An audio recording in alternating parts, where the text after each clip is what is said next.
This episode of We Are Libertarians is brought to you by Audible.com. Enjoy one free audiobook courtesy of We Are Libertarians. Choose from more than 100,000 audiobook titles, including works by Ron Paul, Walter Block, Murray Rothbard, and the Cato Institute. Audible.com also has audio of radio and TV programs and audio versions of magazines and newspapers. You can get the Audible app on any mobile device or download the audio to your computer. Go to audibletrial.com/WAL or head to WeareLibertarians.com and find the link to get one free month of Audible today. Welcome to We Are Libertarians. For this week, I'm your host, Chris Spangle. Joining us is our co-host, Greg Lenz. Hello, everyone. Creighton Harrington, how are you?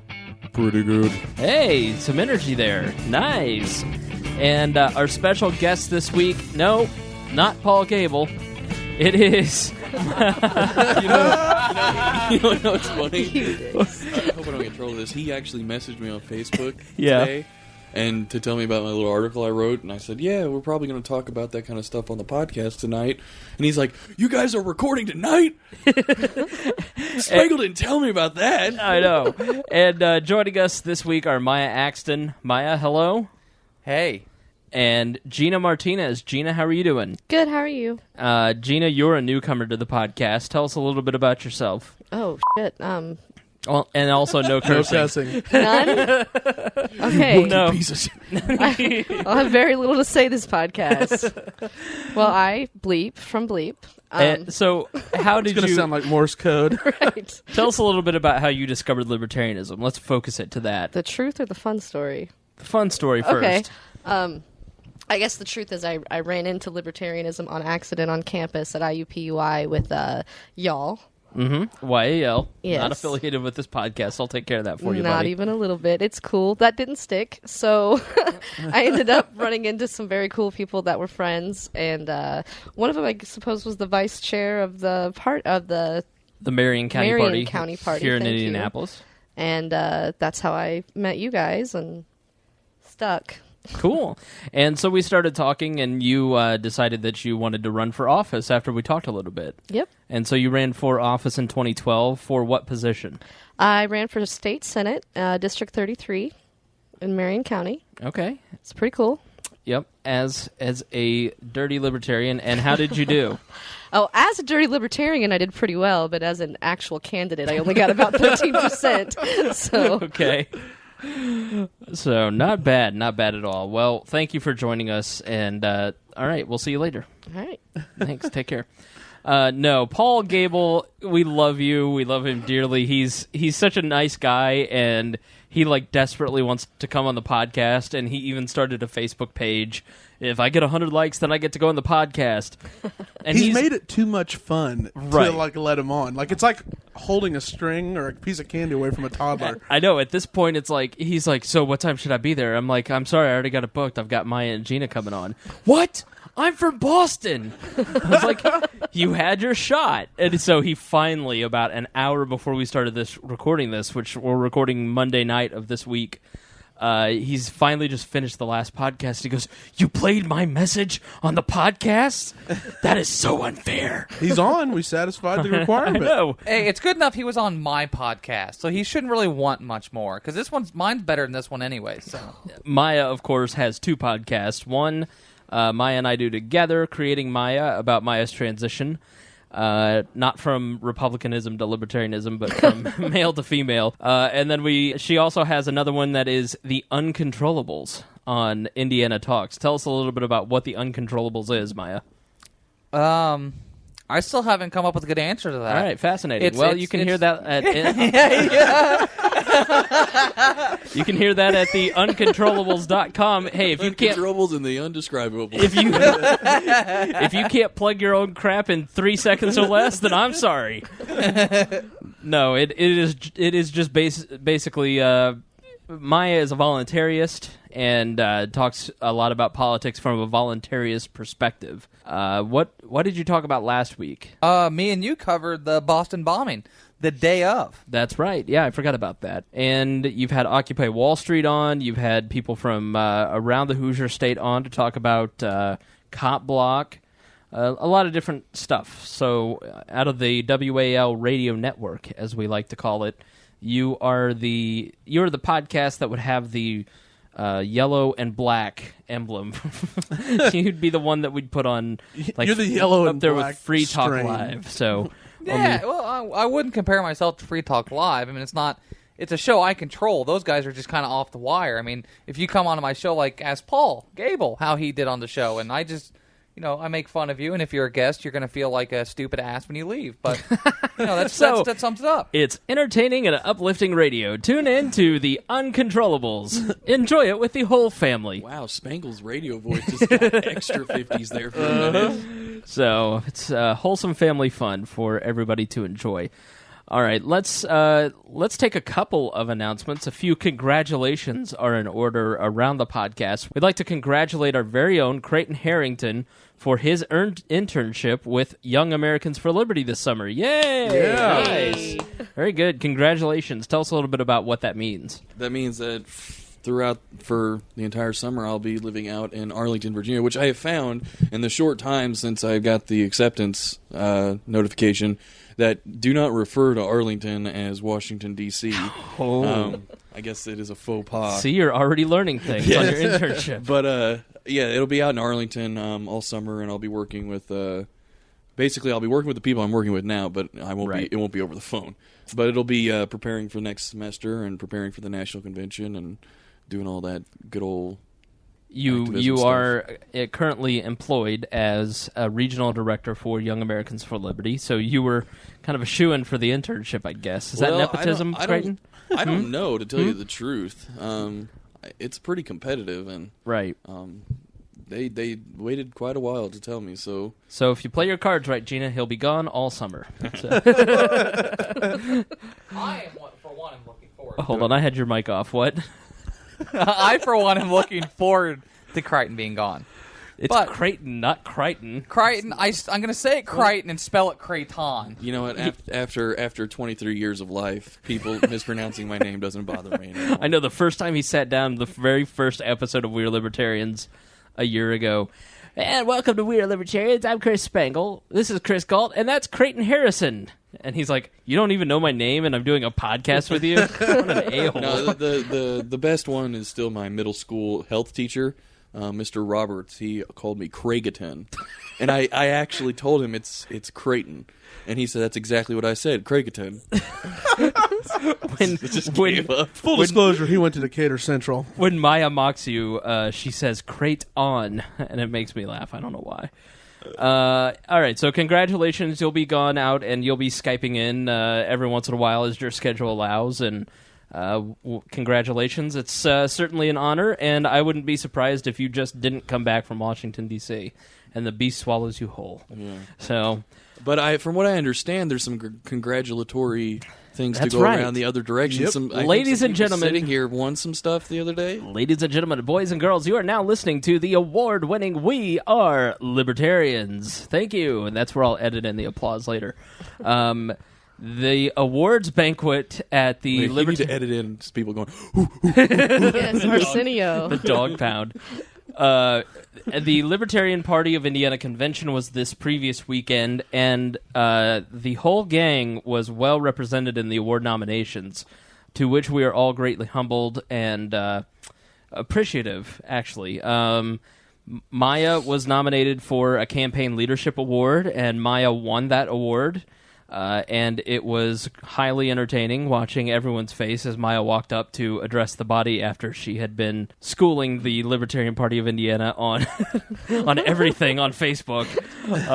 There was mixed reactions amongst the crowd. It was kind of your cotillion, sweetheart. It was very beautiful. I was pretty sure I was going to pass out on the way up there because I just wanted to get up there and yell to everybody, I hate all of you.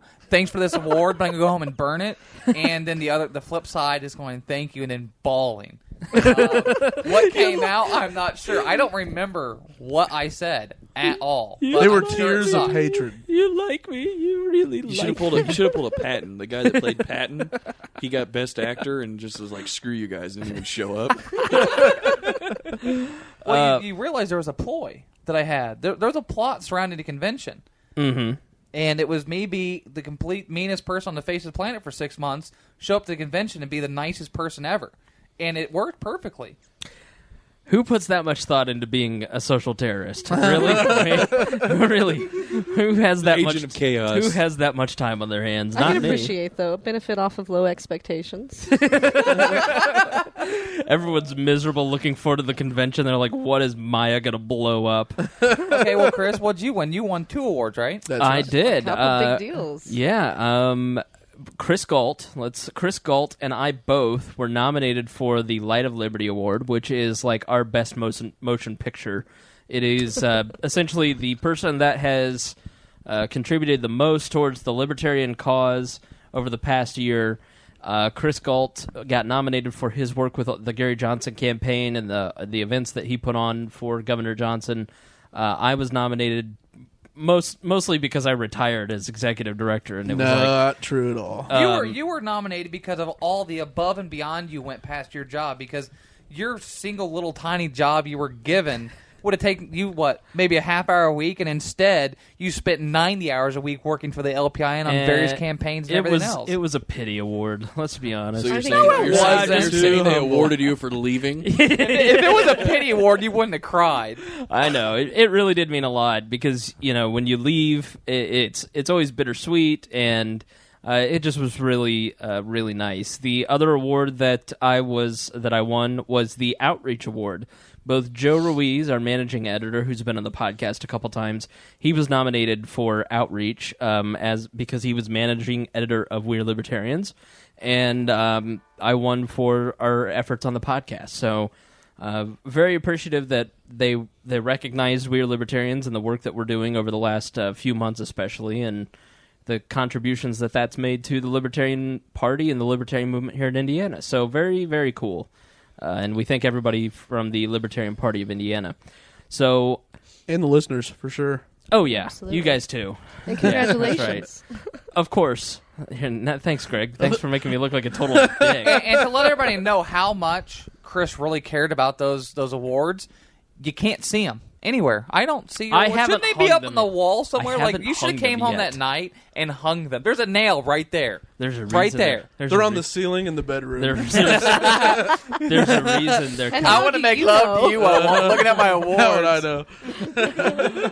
I couldn't do anything with them yet because I can't stop carrying around the brand new podcast board. That's a mighty big board you got there, Spangle Bear. You are filthy. I know. All right, I want to so- turn all your knobs. Well, we apparently have set men and women's rights back 75 years. Way to go, Gena. You've come on the podcast for the very first time and you've ruined it. I come, fucked it up, I leave. Could you stop cursing? What are you doing? Now I have to edit. My apologies. I come, which you can beep or not beep. I beep shit. See? I beep up, and then I leave. Oh, there has been no shortage of news over the past week, and a lot of it really concerning the libertarians. First, we're going to talk about the Boston bombings, and we're also going to talk about CISPA a little bit. Hopefully we get some time. I think a lot of people kind of know what CISPA is, but I think we all have opinions on what took place with the Boston bombing. I think I speak for everybody when we say Friday night when they caught him was glorious, because he is a terrorist bastard who deserves to burn in the fiery pits of hell. Time out. Allegedly. See, Gena, by the way, is a left-leaning libertarian, so we didn't. And I'm going to side with Gena, too. Thank you. I'm sitting here like, what the? I'm going to side as well with using the allegedly. I do think he did it, but I still at the same time. Greg, I know you're with me. I know that Greg I'm right now. I'm going to be Dick Cheney because I read the report today that when he performed the carjacking, he said to the guy, Yeah.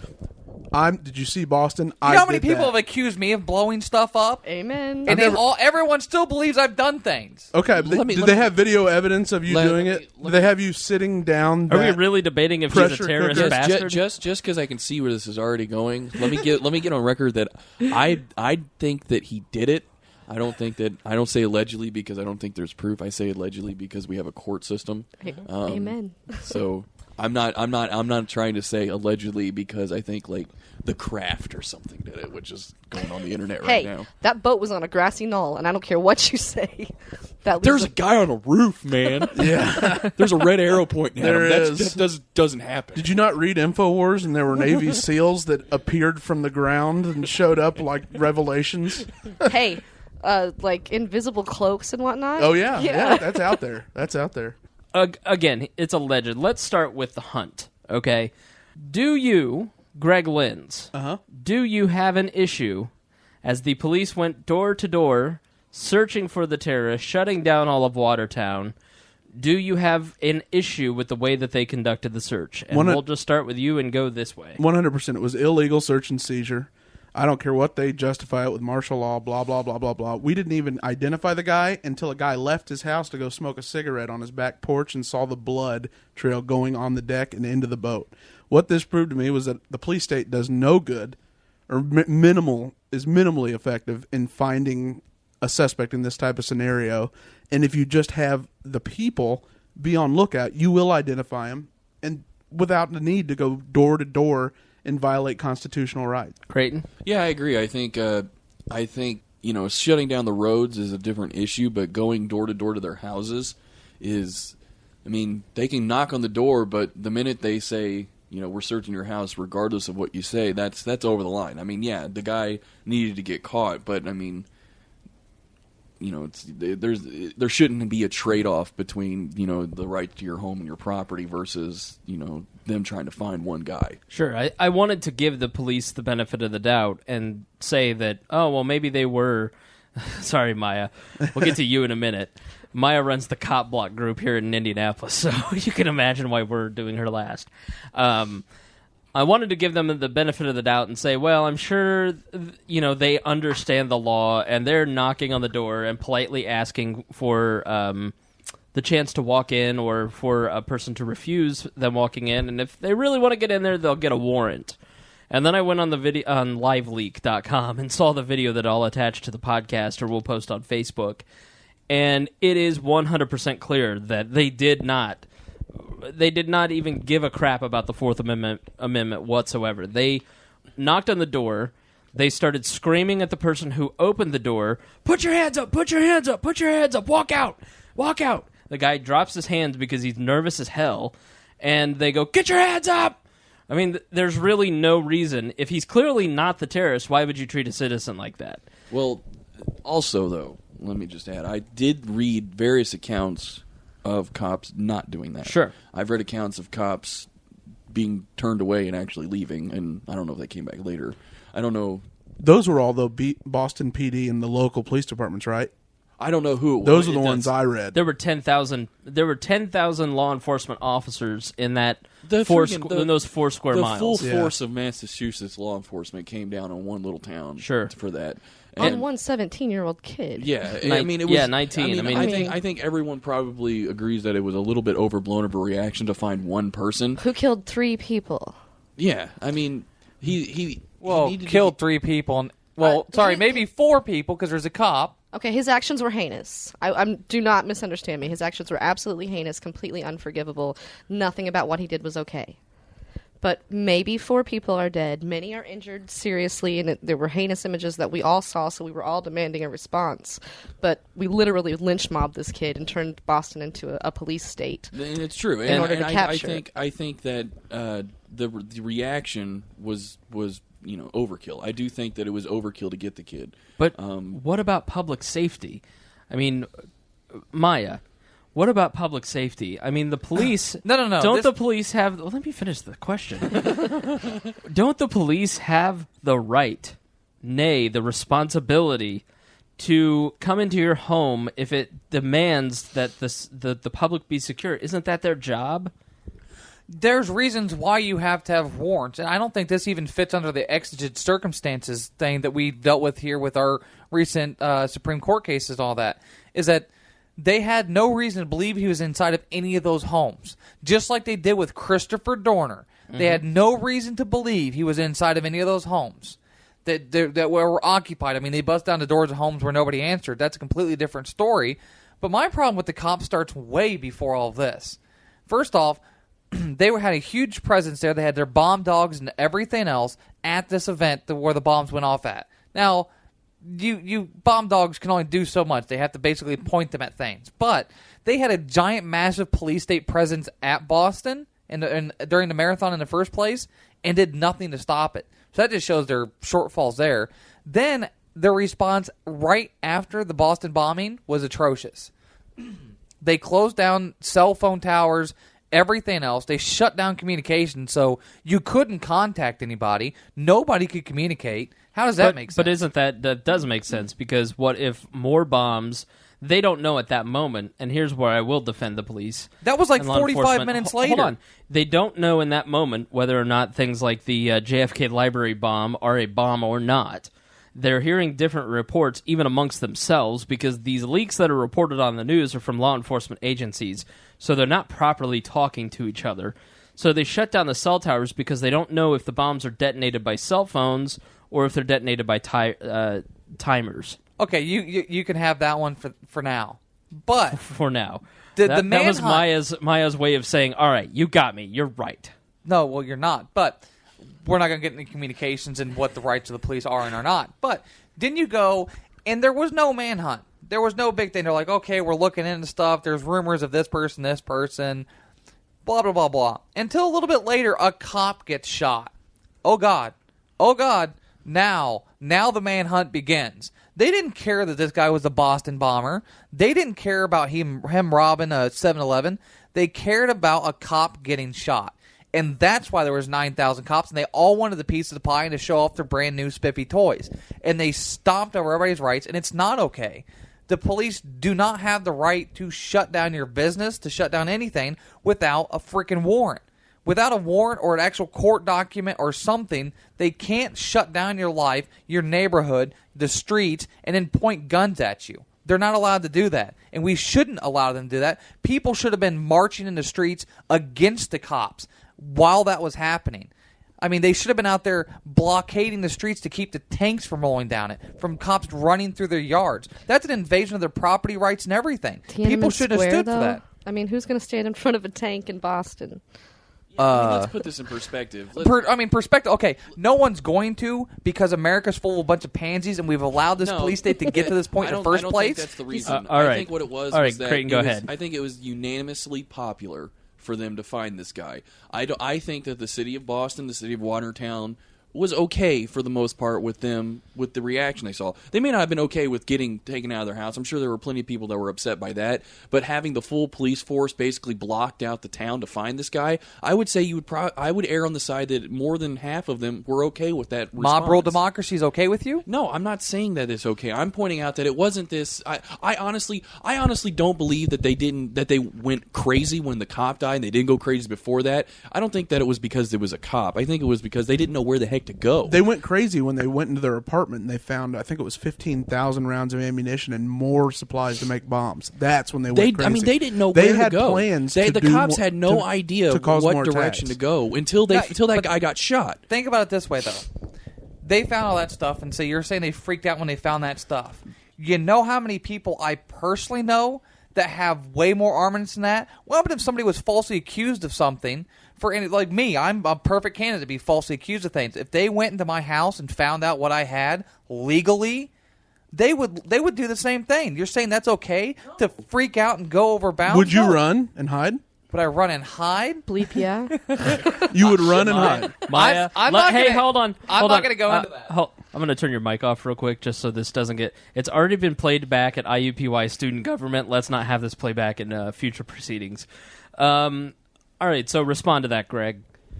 As far as like running, or as far as I mean, as far as where do you think that the cops just became incensed at the moment that another police officer was shot? Oh, definitely. That was part of it. I'm just not saying that was the primary motivation. When they went to their apartment, they found, I believe it was 15,000 rounds of ammunition. They found more supplies for the exact bombs that were used at the marathon.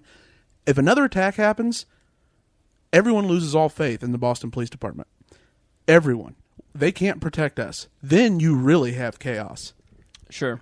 I just wanted say that I don't think it's fair to, blanket call every single cop that works for Boston and Watertown. Now here's this independent, like this Right. collectively minded person who's only looking out for the sanctity of their police department. Yes, they got upset when a cop died because it was a cop, but everyone gets upset when a cop dies. I mean, Right. cop killing is much more, taboo than normal killing. I mean, it doesn't. I mean, it's unfortunate, but it's the case in American society. I think the reason that we saw the response we did to the cop getting killed was because it was the first instance where they're like, "This is the guy. Let's go get him." At that point, they only had a picture of the guy, and they told the public, "We can't find this guy right now. You help us find him." They killed a cop. That's the guy that they've been looking for, blowing up the marathon. Let's go get him. I mean, it just happened to be after he killed a cop. I tend to think that this is exactly why the Fourth Amendment was written, okay? Because while you have, during this search and seizure, you do have cops knocking on doors, asking politely if they can search the house, and the vast majority of people saying, sure, go ahead, that's fine. Then you do have the cops, like in the live leak video, who are screaming at people, not giving them a chance to say no, walking into their house. You know they don't have a warrant for every home in 4.2 square miles. That's why the Fourth Amendment was written. We're a nation of laws. This is the rule of law, not the rule of men. So the rule of men is when a man with a giant gun and an armored carrier of other armed men knock at your door, they rule you. That's the rule of men.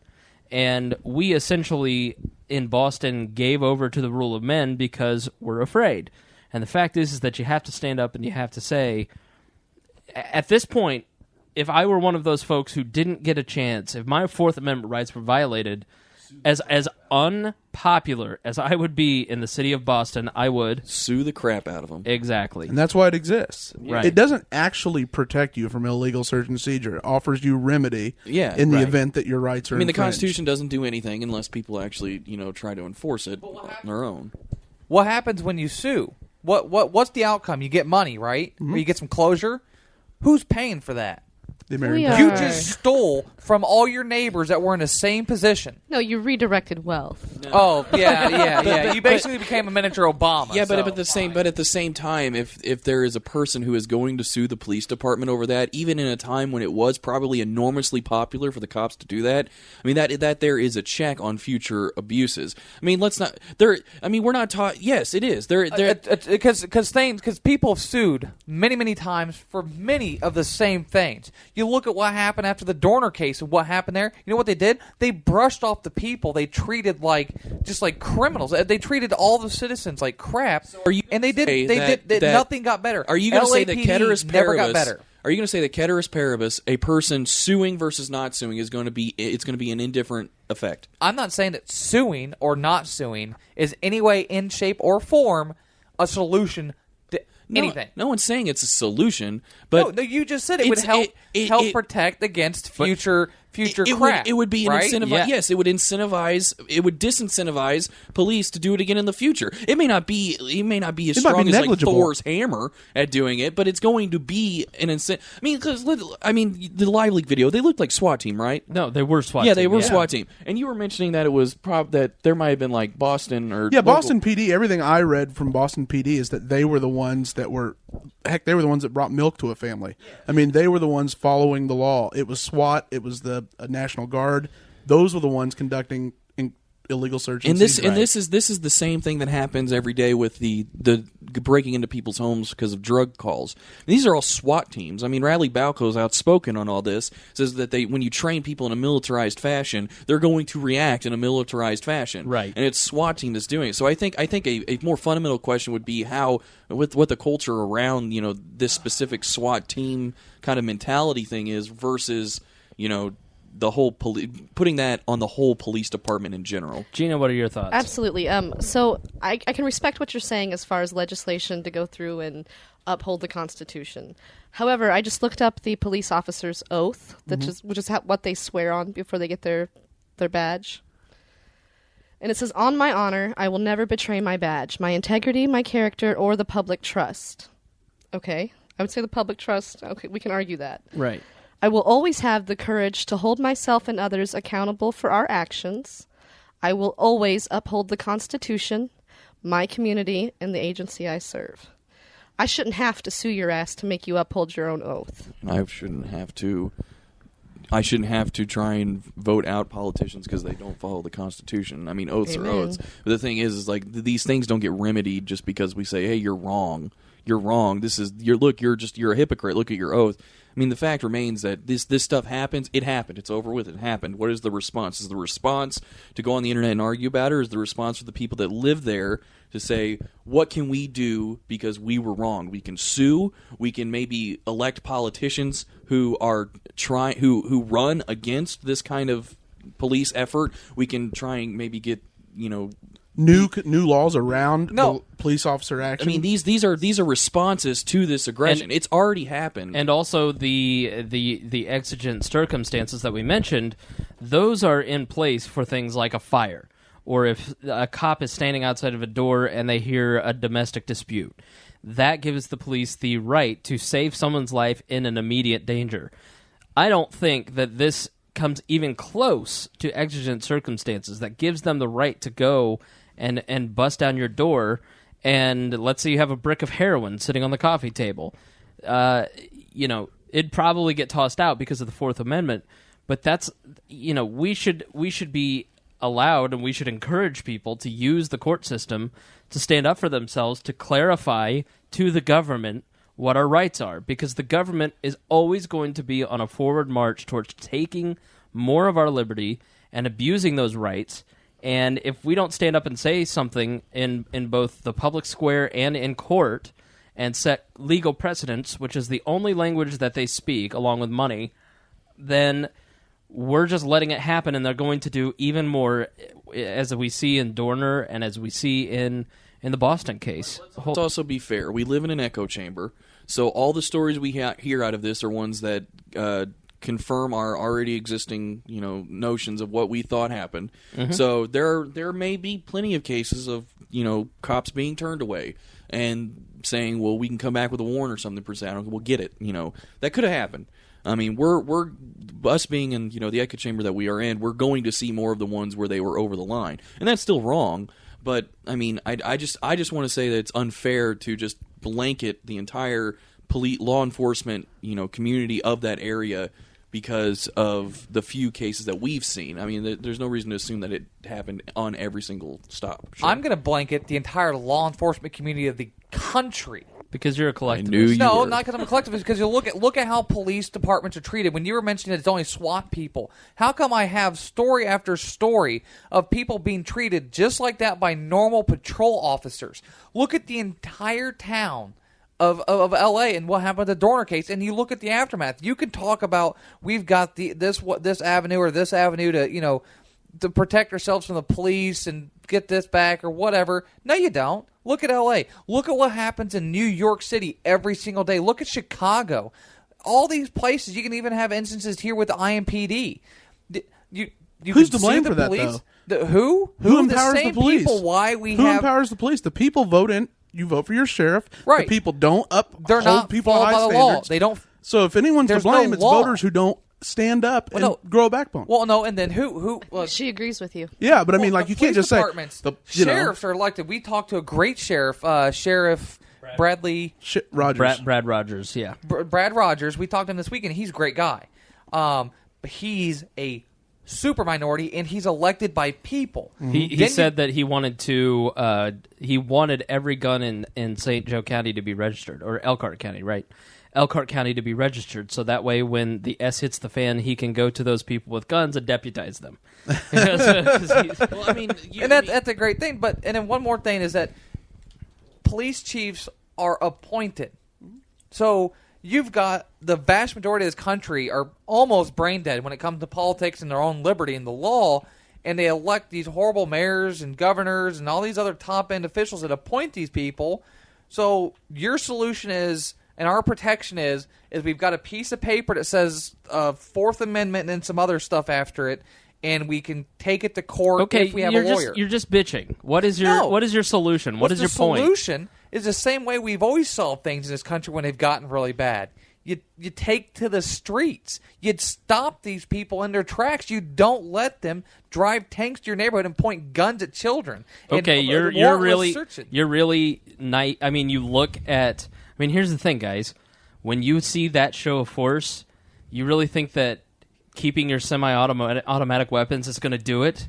Like, aren't we a little bit naive in how big we've let the government get as far as how much firepower it has? They're still just scared little humans. And let's be realistic. The thought of the moment on Friday was not, look at these tanks coming down my street, I'm scared. The thought of the moment was, I hope these tanks on the street catch this guy. I mean, we're looking back on it from, a 2020. Hindsight's 2020. Well, I had that perspective while I was watching it on television. I think we would, but I wasn't there. Yeah, we're not normal. We're we're weirdos. We go and do podcasts about politics once a week. We're not. We want to talk about constitutional rights. We're not weed. It's we're not normal people. So when we watch that, of course, that's what we thought. I mean, before they ever found the guy, my Facebook was blowing up with people showing the pictures, right? The stills of the videos of the tanks. No, we immediately thought that. But I'm talking about the normal average Joes who lived in the town. I guarantee you the thing on their mind was not, I'm afraid of these tanks. It was, I want this guy to get caught because he blew up the marathon, Boston Strong. Get him. I mean, that's what they were thinking.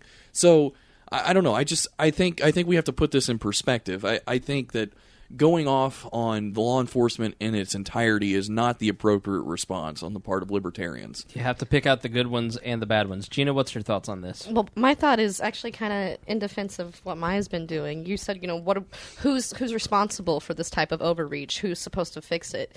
And I think that things that, like what Mia's doing with Cop Block,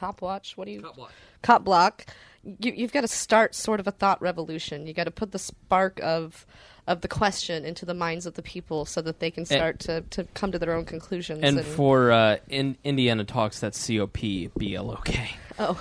And then there's another thing to throw out there. There is a reason I'm wearing my Gray State shirt. So what is it? It's basically about the militarization of the police force of the United States and how they're going to basically one day get an order, and they're going to follow it to the T like all little hired thugs do, and bust down everybody's door. And just like cops were used to confiscate gold way back when, we've used cops to confiscate and do all kinds of dirty little things for the government. So what about Oath Keepers? But we also use cops hold on. What about how many Oath Keepers are there? How many? I don't know, the group exists. There are individuals. What happens when there are individuals like Brad Rogers. There are people who are in who are in Oath Keepers who understand and take seriously their oath of office. And you're painting with a broad brush, like you usually do when you're on We Are Libertarians, and we get much hate mail afterwards. And that's exactly right, though. You are speaking like a collectivist. For every instance you give me of a cop going over the line, I could probably give you an instance of a cop being a good guy and not going over the line. But see, you're missing the point and where I'm coming from. Is I disagree with police on a very fundamental basis. No, I they absolutely have special understand rights, what you're saying. They have special privileges, and they're not treated like normal citizens, and they get paid with my stolen income. But in defense of your philosophical grounding on police existing by means of force through taxation or whatever grounds you want to come from, you're defending it with examples that I think you're making argumentative fallacies in defense of your philosophy. I think you are trying to paint cops as villains in general in order to support your philosophy, when in reality many cops are good people. They're average Joes. They have families, they have kids, and they treat their communities perfectly fine. I've been pulled over before. The cop was a nice guy. 100%. I was speeding. I mean, the amount of it doesn't get reported on, it doesn't get talked about a lot of times because they don't want to. When they see people in need, they will put together their money and they will help that person who's in need. I mean, and instead of sitting here and going and as the libertarian movement saying, "F cops, they're all a bunch of pigs," and bashing them, when the S hits the fan, wouldn't you rather have those people be sympathetic towards your views because you've talked with them? We met with Pete Eyre. Don't shake your head at me because you've met with Pete Eyre from Cop Block, just like I did, and I said to Pete, the police in Keene, New Hampshire must hate your guts. You guys torture the police. And he said, no, absolutely not. They all the rank and file guys, they love us because we take them out to coffee. We share our point of view. We come to an understanding with each other. They like us. And in fact, several of the police officers have quit and gotten other jobs because we have converted them. Not because we confront them in an angry, bitter way, but because we explain our points of view because they're actually kind of curious about it. Occupy Wall Street. There were several Occupy Wall Street people at that meeting. They said the same reaction. Those folks who were at Occupy Wall Street, you think would be, it's you're just a bunch of pigs and all that kind of crap. Said no, they were there. They were asking us questions. They were engaging us in dialogue.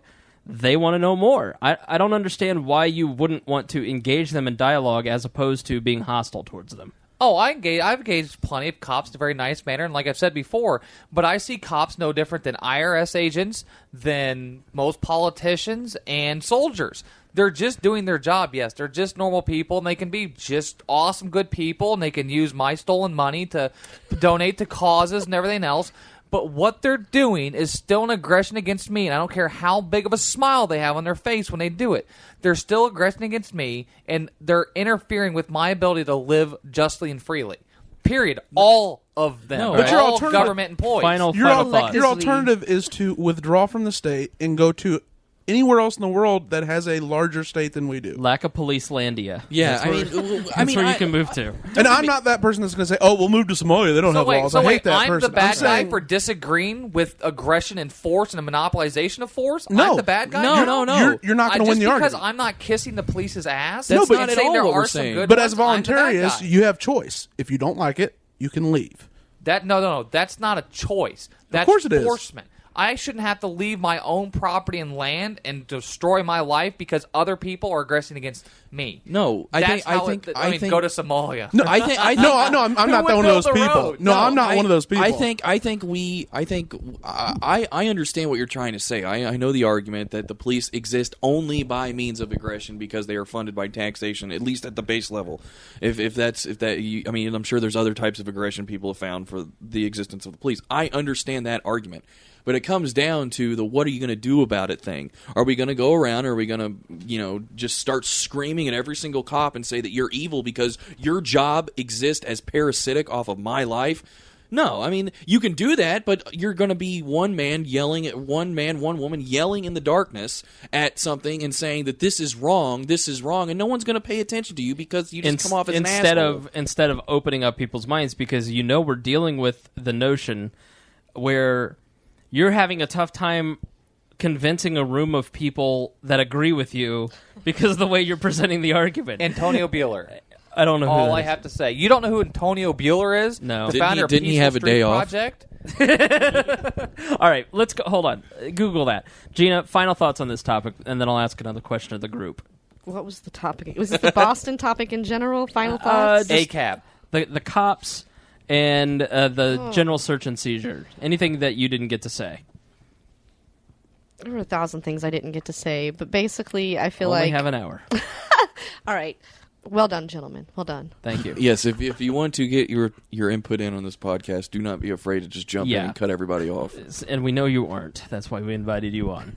That's why Greg worked out so well. He's like, diddle up. My name is Greg Liddens, and I'm here to tell you exactly what I think. Hey, we have an hour. Right. All right. So they catch the alleged terrorist, the alleged jihadist. Let's make sure we point out that he's Muslim, right, guys? Yeah. Oh, God. That was fun. Sorry. That one was just to tweak Gina a little bit. That was fun though. That was just to rile Gina up. It's like we should have made it a drinking game. How many times can we hear them call him maybe he's a Muslim before they ever had any proof? Oh, dude, I turned on Fox News. I watched on Friday. I probably watched 18 hours of CNN. You know, they probably put a guy on the case that find the Muslim link.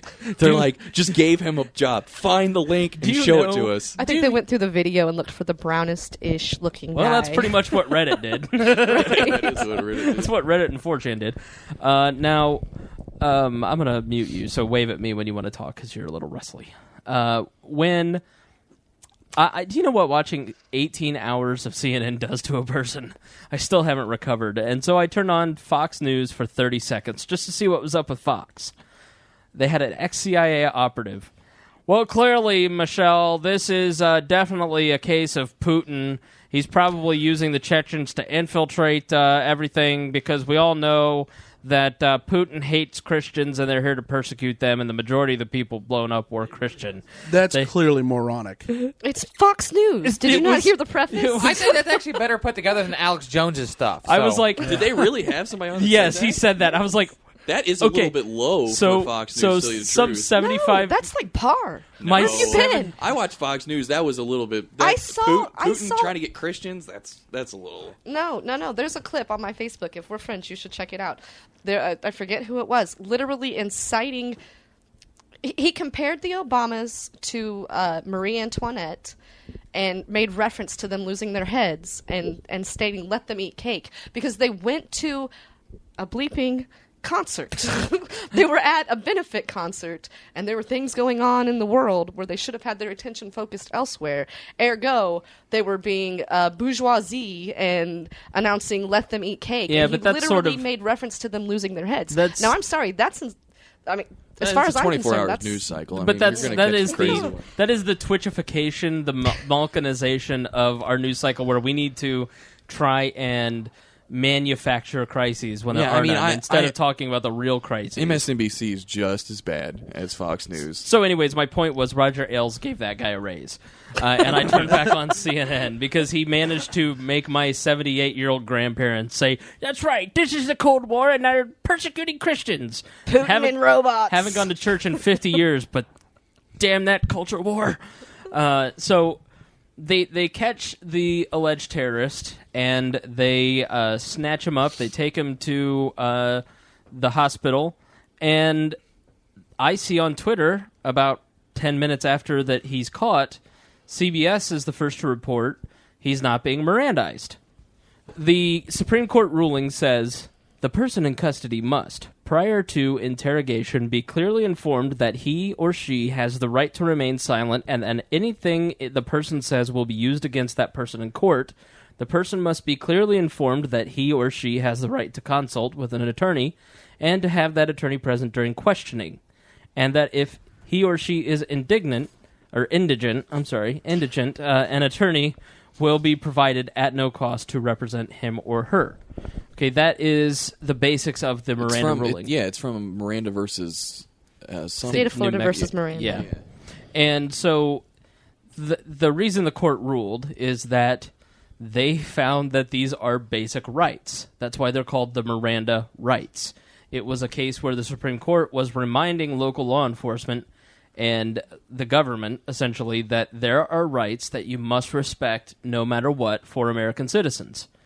And this person, the terrorist, was not Mirandized. And the so reason explain why. The reason why is they were saying it was a public safety exemption.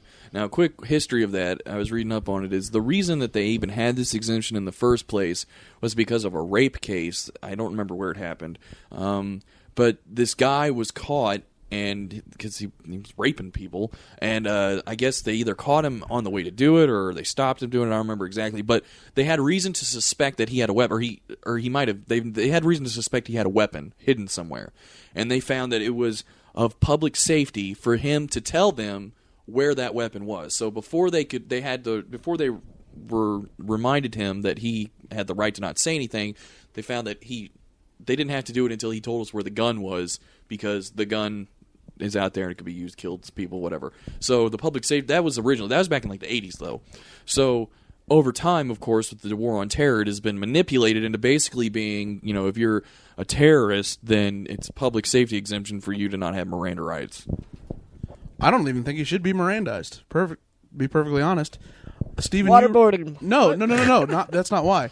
We already have the evidence. There's a video that hasn't been released yet that shows him planning the bomb in Boston. We don't need anything he says to convict him. So you don't think he should have been interrogated? Oh, no, I do. I think he should be interrogated. If he's interrogated, he has to be Mirandized, period. No, he doesn't. There's no way around that. There is. He can be interrogated, but nothing he says can be introduced in the case against him. So what I say is we find out what he knows, find out who he was working with, never Mirandize him.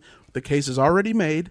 He's going away forever, or he's getting the death penalty. No, he's getting off. He's walking scot-free because he didn't receive his Miranda rights. Never will happen. That's true. If he does not have read his Miranda rights, that is one theory. Then whatever they pull out of him after they don't read it to him, or at least until they do read it to him later, is not admissible in court. That doesn't necessarily mean that. I mean, all the evidence, like you said, if they have objective evidence that is irrelevant to whether or not they asked him questions, they can still use that. So that is, I disagree with that just because I don't think that we should start making exceptions for any reason at all. I think that Miranda rights these are one of the things that we need to be staunch on. Everybody gets it no matter what, because that's how we are. It's not even, I mean, and first, to kind of concur with Greg, I think one of the reasons that analysts are saying that he didn't get his Miranda rights read is because they don't really care. If he comes out and he says, I did it, I shot the guy in the face, then I run over my brother's head with a car, they don't care because they have such a rock-solid evidence that they don't even need that anymore because they have, in their view, such a good case. But you're going to see... could you imagine if this guy gets off because he wasn't Mirandized and he walks free? I don't think if that happens, then they can always raise the case that he committed treason. Then sure. I talked about it with you guys in chat. I think there's a case to be made that his American citizenship isn't valid. He became an American citizen on 9/11 of last year, so he's been an American citizen for a little bit over a year. What? He's been less than a year. Oh, so like 9/11, 2012. Yep, Yeah, he has been for less than a year. And if you are found, and the burden of proof is not on the state.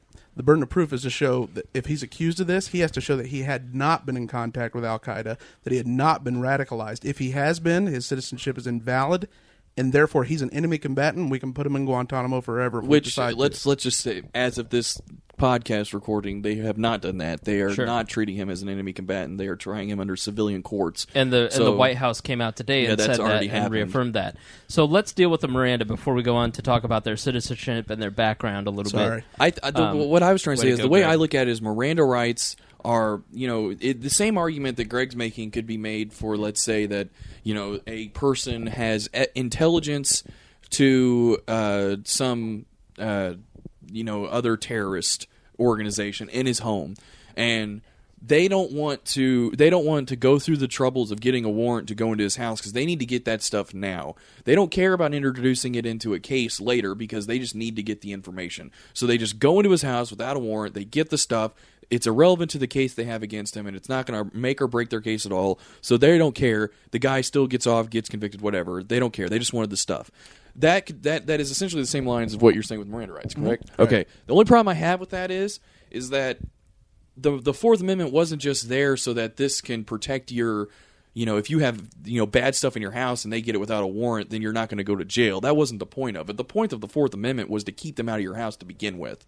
So I think the point of the Miranda rights, which isn't in the Constitution, it's set by precedent through Supreme Court law, but nevertheless, it reaffirms the spirit of the Constitution, or the Bill of Rights at least, in that these are things that you have regardless, and just because these are things that should be reaffirmed immediately because they are a little bit more important than intelligence. I think I'm just, when it comes to these kind of things, when it comes to civil liberties, I fall on the side of being a stubborn asshole about it and saying, there are no exceptions that we can make to these these fundamental rights that we get, like the Fourth Amendment or your right to a trial, all these things. I fall on the side of being incredibly stubborn about that and saying no exception, period. I believe that they're Miranda rights, that these are things that exist without the government saying that they need to say them to you. And as an American citizen, whether you think he's a citizen or not a citizen, he has crossed that threshold. We maybe should not have made him a citizen, but we did it. Oh well, it's too late. And you don't start setting precedents that you can play with that sort of thing. I mean, hold on just a second. Go ahead. Just to make the hardliners happy, I would agree that citizen shouldn't be the make or break designation of whether or not you get these rights. I know there are plenty of people out there who are going to yell when they hear that we're only talking about citizens. Doesn't anyone who's a human get these rights? I would agree, yes. So there you go. Yeah, hold on. Let me finish my point, and then we're going to go to Gena and then Fine. Miah. The bottom line is, there are two very similar cases. There's this Boston bombing, and there is the Boston massacre when John Adams defended, and I'm going there, But it's true. I mean, John Adams was absolutely killed in the public square for defending the Redcoats when they shot not literally killed, but he was absolutely villainized. He was villainized, and he said, "I had no hesitation in answering that counsel ought to be the very last thing that an accused person should want in a free country." Every person, he made it very clear that if you're going to have a free society, every person should have fair legal counsel without case. So did he do that when he passed the Alien and Sedition Acts? Everybody became a bad politician when they became president, even Thomas Jefferson. All right, let's give our guest a chance to talk. Gena, fire away. What are your thoughts? My thoughts on this are, as you said, he is being treated as an American citizen. He is an American citizen. Ergo, any and every liberty that we strip away from him on account of he is a dirty terrorist or an alleged dirty terrorist is one that we're taking from ourselves, no matter how you 100%. Want to look at it. If we are going to step back and say, I hope they don't read him his damn Miranda rights, you're saying, I hope that they don't read me my damn Miranda rights. As far as I'm concerned, if a police officer reaches for the handcuffs, if he's got silver bracelets for you, the words, you are under arrest, you have the right to remain silent, ... had better be coming out of his mouth, or he's putting the case at risk in a court of law. I understand that these were very high charge circumstances. Let's pull out the tanks, the SWAT team, and the FBI and go door to door ripping people out of their homes to find this gentleman. But the moment that you found him and the moment that you approached him with your weapon drawn, your job was to do your job. Grab the bracelets, tell him he's under arrest, explain to him what his rights are, stick his ass in the back of a squad car. Right. Miah is actually a former law enforcement officer. You were military police? Security forces. So I did security and law enforcement. All of us in the face. Yeah, Miah looks miserable, but that's just because she's around other people. Miah, what are your thoughts on the Mirandization of... The way I see it is the courts are here to serve justice and bring down justice. The cops are there to do law enforcement. So if you're breaking the law, they bring you to the courts. The courts serve the justice. We have increasingly, since I'd say probably the 80s and really a lot of the kicking up of the drug war, that we have changed that, where the cops get to serve a little bit of their justice when they beat the crap out of people and they, hit people with cars and shoot people and tase them. But beyond that, that's how we're seeing this Miranda thing, is courts are to serve justice. The Miranda rights is to help protect those people till justice is properly served, to the letter of the law through the courts. And it's absolutely pathetic that they're not going to Mirandize this guy. I don't care how long he's been a citizen or not. And it is a good discussion on, do we treat everyone equally because they're humans or only because they're Americans? I thought, we were in a country that kind of wanted to stop treating people in different classes and groups and no racism, sexism, but American versus non-American. Isn't that just another label? You totally said American, and I know everybody listening heard it. Gena, what are your thoughts? I agree. I agree with most of what she said. To be honest with you, it's sad to me that, because I know the history of the case. The reason that we have the Miranda rights is because of an indigent man who was barely literate, who would just speak because it was a friend of his in a very small town was the arresting officer, and just told him everything that he had done, literally, having no idea that he was entitled to an attorney under the Constitution. So it was as a result of him being basically incarcerated time after time after time over petty offenses that the Supreme Court ruled that, yes, every citizen needs to be informed of their basic rights. But whether or not those rights are read, they have those rights. It's simply paramount that an officer of the law, when placing a citizen or even an alien, it can be a foreigner, they still need to be told that while they are on this soil, they have certain rights. Because in the event that you and I were traveling abroad, we would have to follow the rules of wherever. When in Rome, do as the Romans. Right. We would be under their penalties and their laws. And if we don't know their constitution, we certainly want one of their officers to let us know. So it's the same case. Citizen or not citizen, he served his Miranda rights. Greg? I don't personally care that he's not been. I mean, his Miranda rights are protected. So anything he says right now, because of the precedent of Miranda, can't be admitted in court, can't be used against him, cannot be issued. So what I want to know is what his motive was. If there is a benefit by not reading him his Miranda rights because of that he can reveal maybe he has information. Probably he doesn't, but he might. To me, it is worth the breaking the eggs of small government and constitutionality are worth the omelet of protecting people going forward and finding out information that could stop another kid getting blown up at a marathon to honor the victims of Sandy Hook. That was the purpose of the Boston Marathon. I am just livid about it, so I don't care.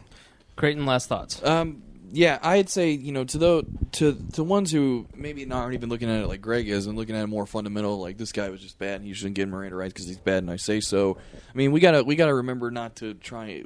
We can't live in a culture of fear, because really what this is it comes down to a culture of fear. We have been so afraid for so long of terrorism, and a lot of it's on the blame of the media, but a lot of it's the blame of us. I mean, we have built this, these walls around our country, and we are mortified whenever something even remotely close to comes happening in the United States. And I mean, if it's drug, if it's like gang related, then it doesn't bother us. But it's like the culture around terrorism, political terrorism, Islamic terrorism, any kind of terrorism. We have scared ourselves into saying that we don't want to have all of these protections that people died for centuries because we're scared. And I think that's something that people need to figure out, honestly, just grow a pair of nuts and realize the world isn't safe, and these things are more important than your peace of mind. And, quit giving up these things that are, steps forward in the history of man because you're afraid when you walk down the street. I mean, get over it. So, let me ask you this, everybody. What do we do about it? I contend that you don't really do anything. And I know that sounds totally counterintuitive because, we need to start checking people when they go into sporting events. We need to limit the amount of black powder that you can buy. We need to do this. We need to make sure this never happens again so we never see that flag lowered at half-mast. You can't stop something like this from ever happening again. Like I said last week, my first thought was just live with it, because this is through our lifetime, for the rest of our lifetime. Let's say Rand Paul gets elected. Poor Creighton. Creighton wouldn't know what to do with himself. Rand Paul gets elected, and he pulls out... Miah, that was... Wow. Gena, you fit right in. If you're listening, you need to go to the YouTube channel, because Miah and Gena are on the couch with me on the YouTube channel. And you need to see what they just did. That was fascinating. Jazz hands. So not allowed. You're not allowed to support a politician on this podcast. I stand with him because he out liberals Obama on foreign policy, and he's out Republicans any GOP member on fiscal policy. So he pulls us out of all 170 some countries. We come back. I don't think that that terrorism would stop, that attacks wouldn't continue to happen here in the United States. I would think that because of the long-lasting effects of how long we've been in other countries, these attacks are never going to go away. That's why you have to have good law enforcement to prevent you have to have good techniques to prevent these sorts of things. Miah, just stop. But you got to hold them accountable, and that's where cop block comes in. Exactly. Thank you. The police aren't ever good at preventing anything. No, seriously, when you think about it. That's why Faisal Shahzad blew up the Times. You're just wrong. Well, today in Canada. 2 days in Canada. Today in motherfucking Canada. No, think about it. The Mounties with the hats on the horses stopped the terrorist attack. From hitting New York. Let's make a distinction for Miah.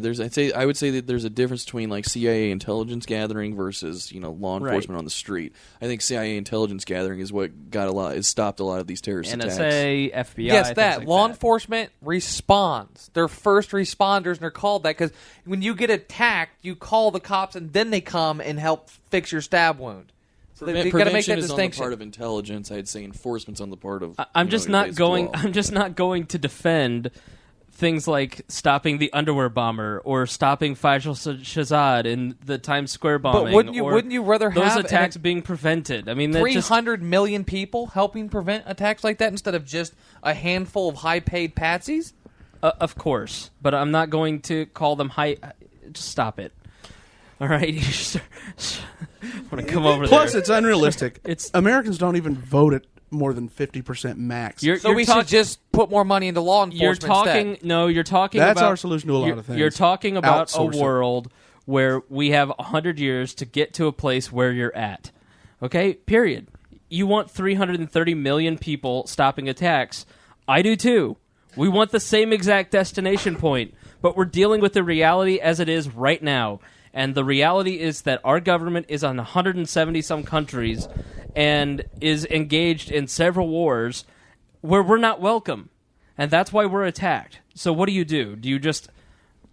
Well, if they're the perpetrators, what do you do? If they're the perpetrators, what do you do? I know what you do. Dismantle the government. No.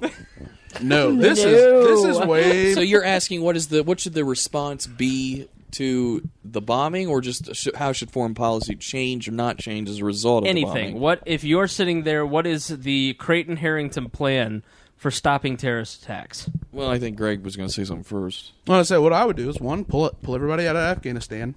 I would bring everyone out of Iraq. I mean, I don't know how many are left in Iraq, but there's still some forces there. Contractors. I think 50,000. Get them out of there. Everyone out of there. I would recognize a Palestinian state. I would say, listen, we're going to have... You just started a war. Take my jobs. The freaking Republican just went so hardcore libertarian. No, I'm saying I would. Just recognize the Palestinian state. I would recognize the Palestinian state, and I would issue... I wrote it yesterday. I would issue a stern warning. If one American... He's going to go very libertarian, then he's going to go very... I do, because it is... I will follow the non-aggression principle, and I look at it from a nationalist perspective. I do not look at it from a humanities perspective. I will follow this. I know. I don't look at it like... No, it gets I don't look like a human's perspective. I look at it like America. I do. I don't apologize for it at all. Yeah. All right. Statist. I am. Glad, proudly. The point is, if any American was harmed, if we are attacked again after complying with your demands, I would be like the Romans, and I would wipe the Muslim... I would make missiles and drones block out the sky. No joke. It would be like Arab history was gone. And you're not a libertarian anymore. I know. I don't do that violence. You're not even a decent human being. I'm not. You are a piece of absolute... I'm not going to say the word. I am. We're America. Not quite 300 years Them old. damn Muslims, Middle them damn East. camel Sorry about jockeys. ya. We need to blow them all up and turn all the sand castles into glass castles. No, but if moderate Muslims will not turn... This is a very small sect of Sunni Muslims. Okay. Al-Qaeda is what about extremely... Christians? What about Christians? We gonna bomb Bill Christians? Maher said on Saturday night, Christianity doesn't go around thinking a theocratic state is going to happen and trying to make it happen. They absolutely do not. They don't. Some do. You just some got, do, but you know what? That couch just got liberaled by this couch. No. Time out. Greg, The Vatican. Greg is not... Greg... What are you talking about? The Vatican is a principality. It's It's got no army. It's got the Swiss Guard with turned up toes. No political grounds whatsoever. It doesn't. No. Is Continue. Islamic theocrats want to make governments across the world. It is called the caliphate. It is called the caliphate. It's called the caliphate. They're not looking at it from like the Vatican being its own state. They're looking at it, Islam. The Quran literally becomes the government. Mm-hmm. Literally like you. It's called Sharia law is what you're talking about. That's fine. Right, You could have just said that. Yes, but so what's wrong with that? How come we haven't gone after England and promoted them against war crimes for what they've done to the world or what we're doing to the world? You're changing the subject a little bit. Yeah. You mentioned kicked England's. You mentioned Christians at Yorktown as an example of what Greg's about to you said something. What about Christians? I think we're making the point that it's impossible to deny in today's world that in a percentage basis or an absolute basis, the amount of violent crimes committed on the part of Christians for Christian reasons versus Islamists for Islamic reasons, it's not even close. It's not even the same ballpark. So just because they have there's technically more quote-unquote Muslims or people that identify as Muslims doing violent crimes, that gives us a better right to go after and slaughter a group of people than it does just because there's a less Christians or self-identified Christians doing He's bad trying things. to make the point to say that there is a group that they are a minority. They're the fanatics, but there is no Christian even remotely close, no Christian group remotely close to what the Al-Qaeda operatives are, to what Wahhabists are, to what the Twelvers and Shia. Al-Qaeda. Wait, hold on. Which Al-Qaeda are you talking about? The ones we're fighting with or the ones we're fighting against? The ones that attacked the ones us that at we the Boston started, Marathon. the ones that we funded We and trained. funded. What about the ones that The ones that attacked we us in cut off? Oklahoma City? What were they? That was What a domestic terrorist. Yeah, but Christians, let's right? let's No, stop fundamentalists. arguing Christians. Hang on, hold time on, out. hold No, on, but no, everybody. my point That's was- what this war is, This though. is an important distinction. Here we go. Let's stop arguing Christians versus Muslims because that's a stupid apples to oranges comparison. But right, okay. So Miah, make that point then. Go ahead. I was just attacking Greg in his stance for basically going, I hate these dirty camel jockeys because of their He belief didn't system. say that. And, I hate these dirty Muslims. He didn't say dirty. I hate Al-Qaeda. Hold on. It is I it is hate a unfair. partic- Hold on. It's unfair of you to sit there and apply some sort of bigotry to his statement when he had no bigotry at all couched. He didn't Okay. say I'll reverse it. no. He says he extremely dislikes a group of a particular religious sect of people that happen to live in a geographical region that are different from him, and he would be okay No, with them being wiped off the face of the planet. Their version of history ends with a caliphate where they act aggressively towards the rest of the world. They are hell-bent on bringing that about. I guarantee you, when all this smoke clears, this will have been driven by Al-Qaeda. Guaranteed. Are you talking about every Muslim on the planet, Greg? No, I'm talking about the smallest sect of Sunni Muslims. I guarantee you, These Fox small- News will say you're right. The smallest sect of Sunni Muslims. Al-Qaeda was inspired. Osama bin Laden is a member of the Saudi royal family. When Iraq invaded Kuwait... He's dead now. Hold on. Let him finish. When Iraq invaded Kuwait, Rachel Maddow. the head of the Saudi royal family had two choices. He could accept the United States' offer to come in and protect the Saudi oil fields and give them sovereignty back of their state from Saddam Hussein, or Osama bin Laden said no. He said, let me raise an Arab army and we will defend our own homeland. The head of the Saudi royal family chose U.S. That's when Osama bin Laden defected. That is what this all goes back to. He went radical. He started reading the writings of a guy named Saeed Qutb. He started Qutbism. That's what influenced all of Al-Qaeda's beliefs. Jihadism had never been a part of the Muslim religion until Saeed Qutb. And then they decided that global jihadism was what they were going to pursue. We were infringing on their land. We were desecrating their soil. We were invited. We gave you the state back. Is it better to be under Saddam Hussein, a Shia Muslim, than it is to be an invited guest? But we also fulfilled one of Osama's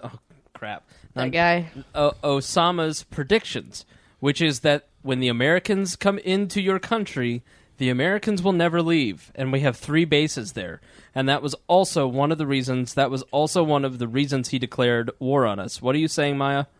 Germany, Japan, the rest of the world, And we've that was done the his same point. thing. And I'm saying my policy would be to bring everyone home. I will comply with your demands. I think I will not attack you unless if you harm one hair on an American's head. So hold on. I let me will end clarify. your civilization forever. Let me clarify exactly. Okay, if there's one person that happens to maybe have been born in a geographical region that's considered a country, and he is considering himself a part of a certain religion, and he harms an American, what's your response to that? I would approach the Muslim world and I'd say, you have the same problems we have. We have extremists that we can't control.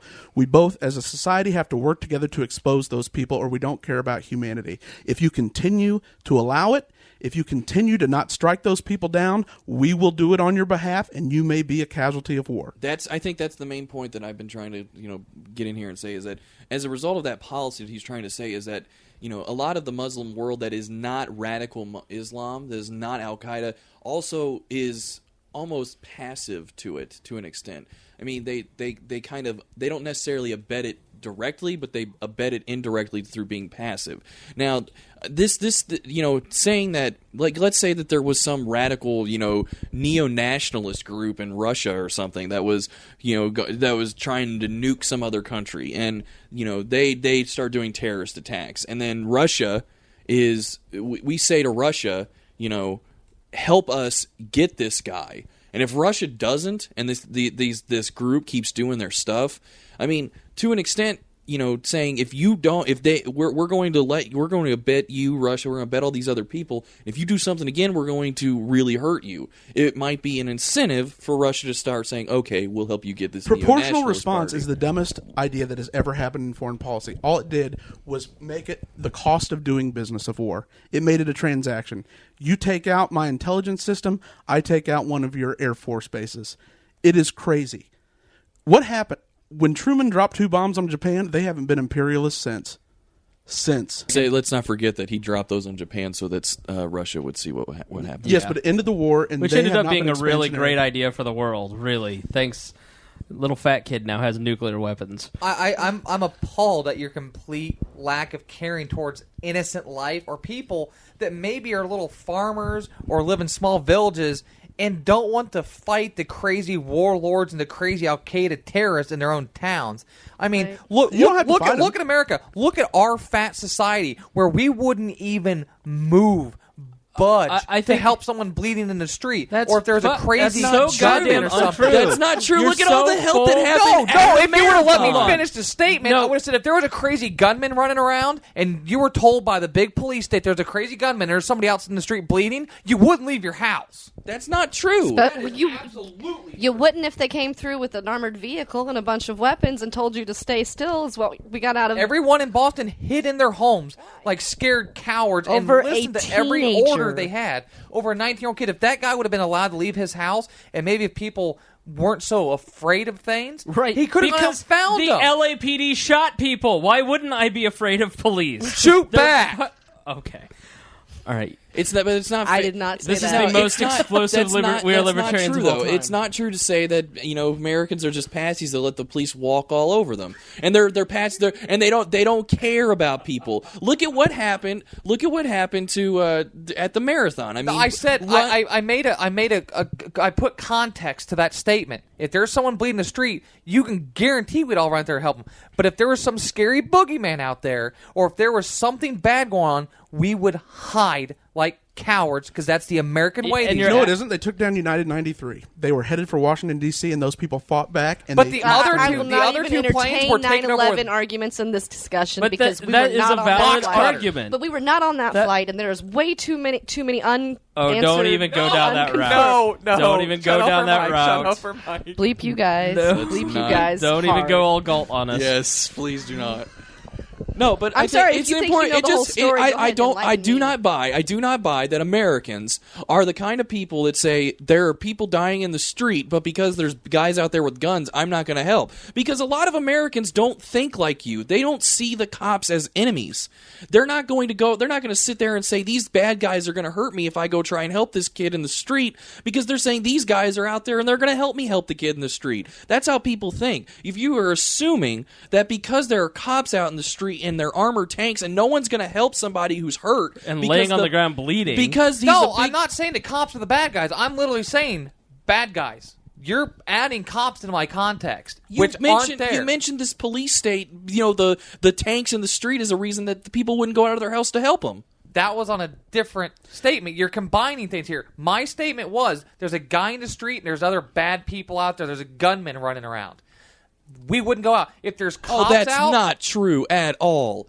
It is not true at all that there are that people in America won't go out and help someone if there's a scary man around with a Virginia gun. Tech, the campus, 2 students shot the gunman on top of the roof. How many times do we hear in stories like Sandy Hook teachers trying to tackle people like this? This kid how walking many in? stories did you hear after Newtown of shootings getting stopped by the guy who had concealed carry permits? I mean, there are plenty examples of people stopping the bad guy without waiting for the cops. There are plenty of stories. Right, and if but you when don't, the if bad you don't, guy's a nuclear bomb, what's your intention? I wouldn't even go that far as with the Thank nuclear you. bomb. It's just that cursing. What was that? How was When that the bad related? guy's a nuclear bomb. Because we got to this conversation by discussing the fact that Oh, we dropped a bomb I would on never say nuclear. Japan. That is way too humane. No, but we I can would kill use drones. I would use missiles. All right, I now would cause mass destruction. hold on. That is way too humane. Now you're.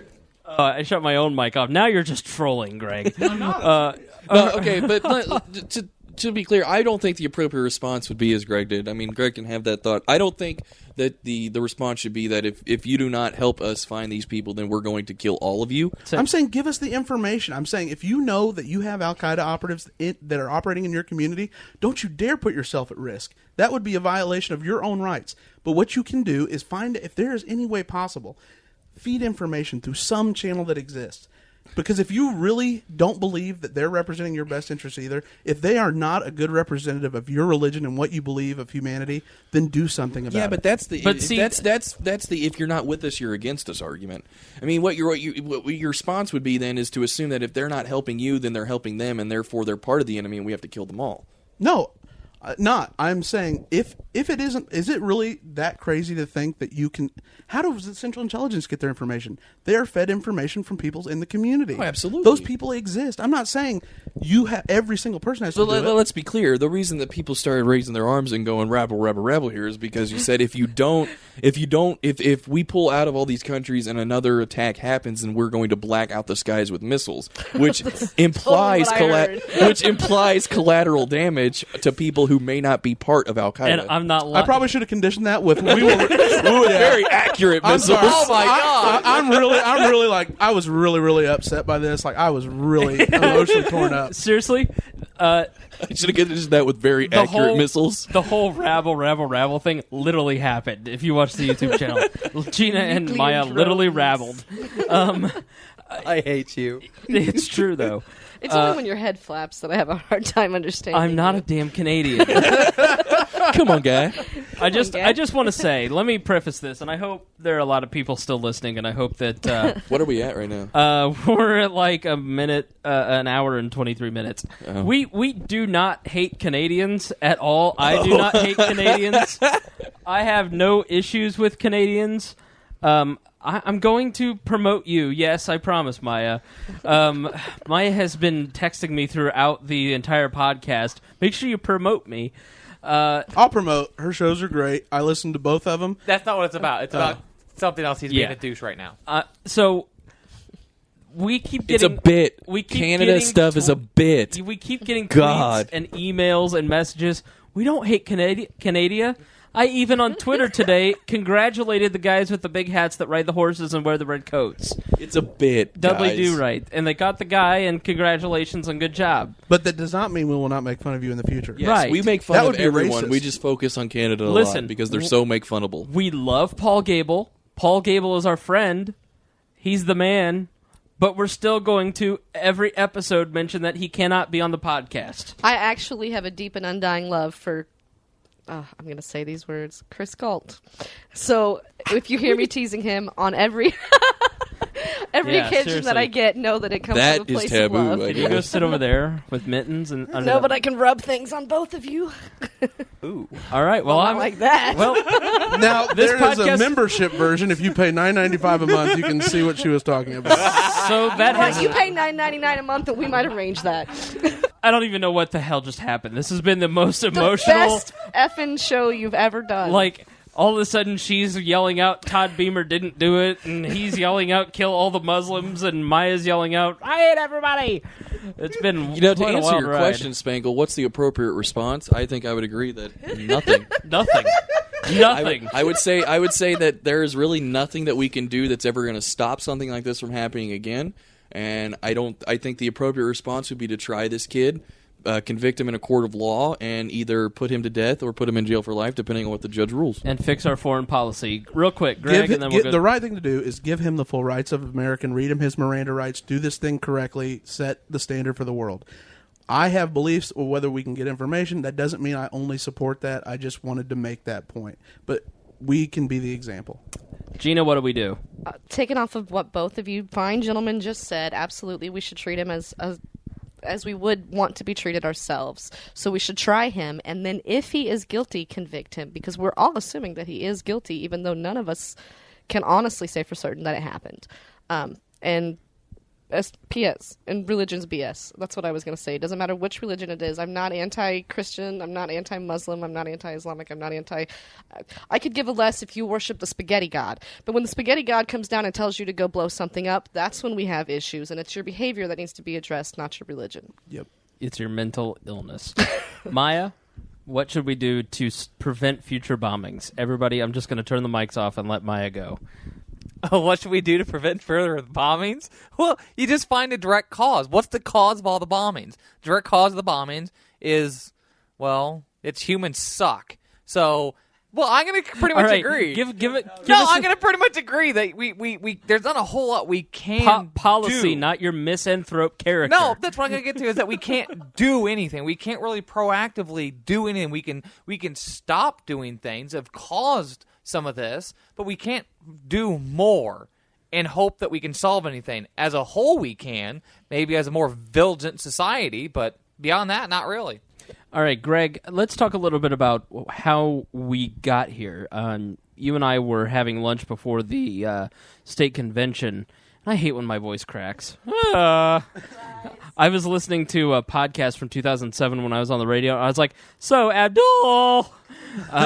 so let's talk. That's how you got Sam. I know, that beautiful voice of yours. Like, hey, how are you doing? So how do you think that these two ended up where they're at? Let's talk a little bit about how they ended up being terrorists. You did some research and found some interesting facts on the older brother. Yeah, the older brother, he was denied citizenship because of a battery charge in 2009, I believe. And he was kind of waiting. His citizenship was up in question.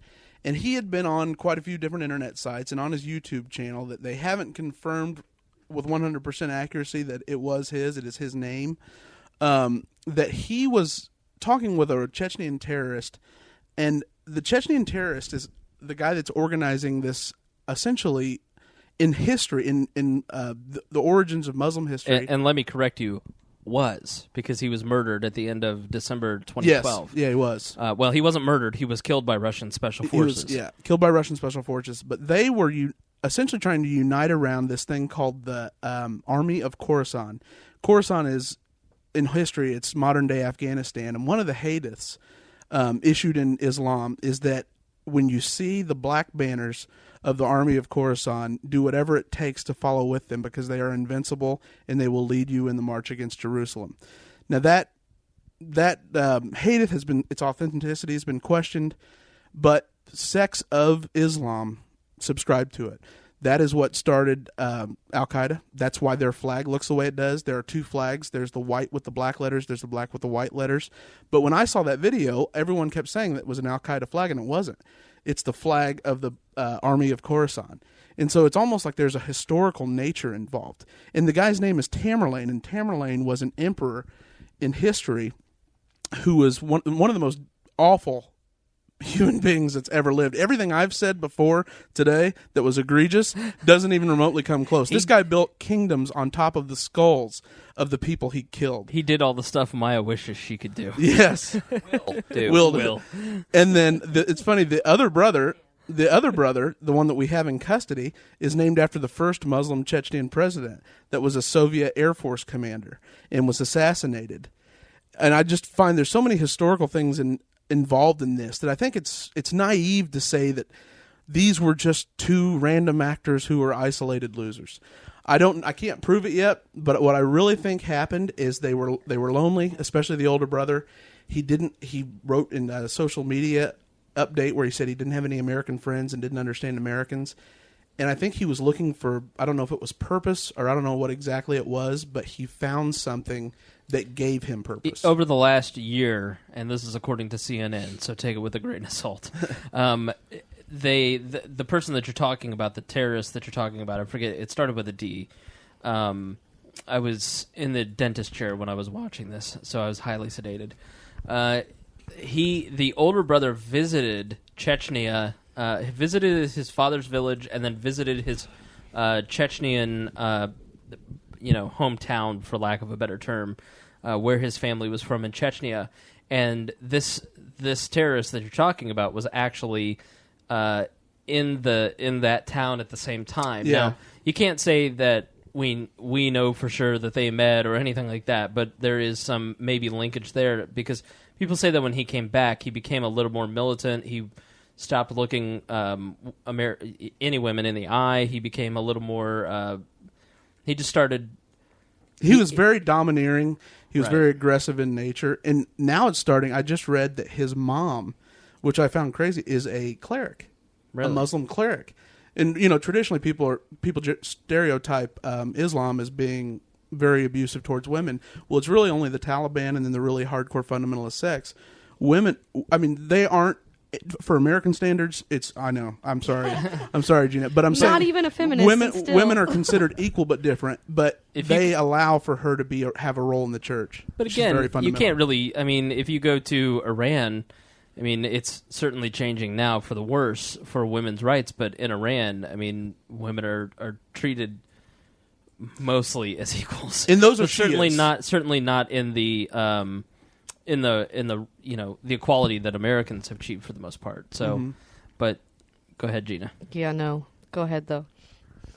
It's just equality's not here. We had opportunities to ingrain equality into our Bill of Rights and our Constitution, and we've passed on it time and time again. So, to me, the government is sending a message that we choose not to acknowledge the division between men and women, and we choose not to protect that equality. We should talk about that on another show. Listen, we let you on the podcast. This podcast is going to become 4 hours long if we go down the road that was just opened. Hey, that's podcast. another show. What just kind call of? me. Never mind. I'm not going to do that joke. I only brought that up just because I think his mother has played the strongest role in maybe shaping his beliefs. Who knows? But it seems like that's where it would come from. Oh, I just heard that. Did you? Oh, that is a behind-the-scenes classic. That kind of hurt. Sorry. You're like 4'11", but you pack a mean punch. Make that joke about 5 of our listeners are going to go. Yeah, I know. You're losing 5 women. Yeah. The only women. The only women we have. Samantha, please stay. All right, so the little brother. I mean, it does seem weird that he seems like your typical American kid, and then all of a sudden he's planting, bombs. I mean, do you think maybe he was influenced by his older brother? I mean, what? I thought like hold on, go ahead. I thought like you that this was a case of him being strong-armed by his older brother, but then the actions he had after the bombing. He went to classes and a party. Yeah, he totally. That's the psychopathic. I do not behavior. understand how these two could just act normal, like nothing happened afterwards. I know. I've been wondering whether or not they had a plan to do another bombing, but I mean, they could have went to. Maybe they didn't think they were going to get caught. Or, I mean, But they we're could all have. assuming that they're guilty. I mean, there's. Come on, Gina. Oh well, you Spengel, you were. can't call them a psychopath because they carried on with their daily lives afterwards. Yeah, it's you no can. different than soldiers. Normal people or would go to cops. would normal go to people. would normal go to people Canada. like what? Like Because everyone's exactly the same when it like comes a to the face rational of person, violence, horrific like events a and rational attacks. person who killed a bunch of people. Maybe sociopath's a better word. Unfeeling. A person who was semi-rational would go to murders on mass. that's what I'm saying. If they A would've done person it who with was no cause. All right, hold on, one at a time. A Creighton. semi-rational person who was irrational enough to kill people, but rational enough to understand that it was something wrong to do, would go to Canada or something. Because if they would have left Monday, they could have made it. Sure. No, if they had a purpose behind what they did, if they believed in what they were doing and or accomplishing a goal, and don't attack me for this. I'm just using it as a freaking parallel in human psyche. Then maybe you shouldn't. They're no different because we're going to attack you. They're no different than a cop shooting somebody in a heat of the moment. No different than soldiers following their orders and believing in their military and their country. Do you not? So do how you are they not psychopath? Those military people come back and go to school. A soldier And has to parties have a and- certain You don't- ability to psychotic mindset. Yeah, to but you don't think that- compartmentalize hold on, sociopathic you don't- But behavior. even Hold on, soldiers hold come on, back with everybody. PTSD. All right. You don't think that people who are police officers that shoot another person or a soldier who goes to war and sees the worst of war doesn't have some psychological impact in their lives? You Not think that all they of just them and not wipe it off? Hold on. everybody. You don't just they just don't wipe it off I and didn't go say it carry on was with their everybody. lives? I'm saying it's no different in some.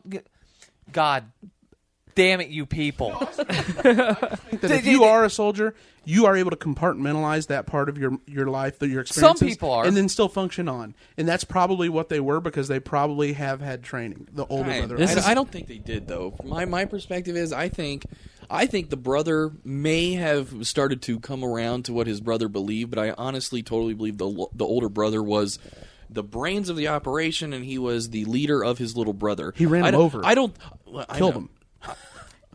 Like I said, could have been an accident. Yeah, I mean, it's not. Oops. Honestly, the way I look at it is, I mean, just from what I've read and what I've seen, it feel like the older brother, it was his idea to do all this, and he over time was able to convince his younger brother that it was right, and his younger brother was on board. But I don't think that they spent years. I know the little brother didn't. They don't even have a record of him going over there at all, do they? Since he was like. He came to U.S. when he was 9 years old, and since then he's been here. Not sure. I mean, he's a pretty typical American kid. It seems like. Yeah, I mean, he can't spell on Twitter. That's how you can't get more American than not being able to spell rap lyrics on Twitter. So I mean, Hashtag. Honestly, I don't think that they are like a plant from an Al Qaeda faction overseas. I think that they were just two guys that got really into fundamental Islam, went crazy, and... But then what about the couple attack pressure today in cookers. Canada? That plane was headed for New York. I think this is coordinated. I think Al-Qaeda has changed how they're doing things. It's completely decentralized with training on how to do things, but the guidance is up to you. I think they have completely decentralized. There was a point in the IRA when they were in the 80s when they were going after high-profile British targets. They killed one of Thatcher's cabinet members, ministers, and then at a certain point they just started going after regular citizens and just going after any target they possibly could go after just to make a point. And maybe that's where we're getting. So, well, this is probably going to be the show that goes down in history where we get the most hate mail. So, Miah at CreightonMiah.com is where you can send it all. Let me end my little thing with I don't hate Muslims. No. I don't have a problem with Islam. So don't if I gave that impression, I don't hate Muslims. I disagree with the sentiment that your moderate Muslim doesn't speak out. It just doesn't get out there like it should. I remember, Greg and I went to Plainfield High School, and ISNA, the Islamic Islamic Society of North America, is located in Plainfield, Indiana, and Plainfield, when we went to school there 10 years ago, was 98% white and 2% Muslim. And so we have a lot of Muslim friends, and it was amazing to me to see students on 9/11 and the months afterwards get bullied, for lack of a better term, or treated with bigotry by people that they had gone to grade school with. Mm-hmm. People that were in our friend circle, that were in close friendships with Muslim kids, would come up to me and say, they have nuclear weapons over there in the basement of ISNA. I mean, it was absolutely outrageous. And I remember Dr. Saeed, who was head of ISNA at that time, continually making the effort to go out after 9/11, educate people about Islam. I learned a ton about Islam from my friends who were Muslim, and they spoke out against what was taking place and explaining that it is a peaceful religion. And I know that you're going to post some crap on our wall from your stupid conservative conspiracy group. Oh, it's a peaceful religion. Look at this. And you'll put some dead body on it. You know what? F you. Because it's one militant strain. Really. It's a militant Westboro Baptist Church. It's exactly right. So a good example of what is of what Islam is in the good sense can be seen, I think, with Malcolm X. For much of his his career as being Malcolm X, he was outspoken. He was very anti-white. He was very angry at everybody. He goes to Mecca. He comes back, and he's chill, and he's peaceful. He says, everything I've been saying is wrong. This is not what we should believe in, and then he got assassinated. If you go and, you got to... But his essay on the trip to Mecca is one of the best pieces of literature that you could ever read. And I think the important thing to remember is that I think it would be more accurate to clarify that these, Islamic fundamentalist groups, they're not really, I'd say, Islamic groups as much as they are political groups. They are political factions with a political axe to grind. they're not necessarily representative of Islam. Not just in the sense that they're a minority, but in the sense that Islam literally just doesn't teach that stuff. It does. Every one of I've been over the last 3 days just pouring through this. They have backing, not from the scripture of the Quran, but from the Hadith. Yes, but I think that from Muhammad's words. You could make the same argument that the Old Testament, No, it was redeemed in the New Testament. I'm saying for on the part of Jewish people, you could say that they support stoning women who are adulterous or wear two different types of clothes. I think over time they have accepted, the rabbis, explanations of these things as being as close to the word as possible, that this is what it means. I think the same thing's happened in Islam. You've had these people through over time who have refined it to mean that, no, it doesn't mean go, blow people up because they disagree with you or they don't believe in Allah. No, it never said that. These sects, like Wahhabism, Salafis, or Salafism. Mormons. They got magic underpants to protect them from bullets. Maybe that's what we need, more Mormons. You're going to get your wish. The reason these all arose is because the thought leaders in the Islamic Church saw a gradual softening. And so what they said was, up until after a few centuries after Muhammad's death, Islam was pure. And these movements, these sects, are about taking it back to that time when it was pure. Right. These political movements are, and then we're going to go to Gena and Miah, and then we're going to ending for real this time. These political movements, like the Muslim Brotherhood, and some of these, and I don't even want to say that's a radicalized group, but they're no different than Chavez and liberation theology and Castro and, people like Chavez in Venezuela.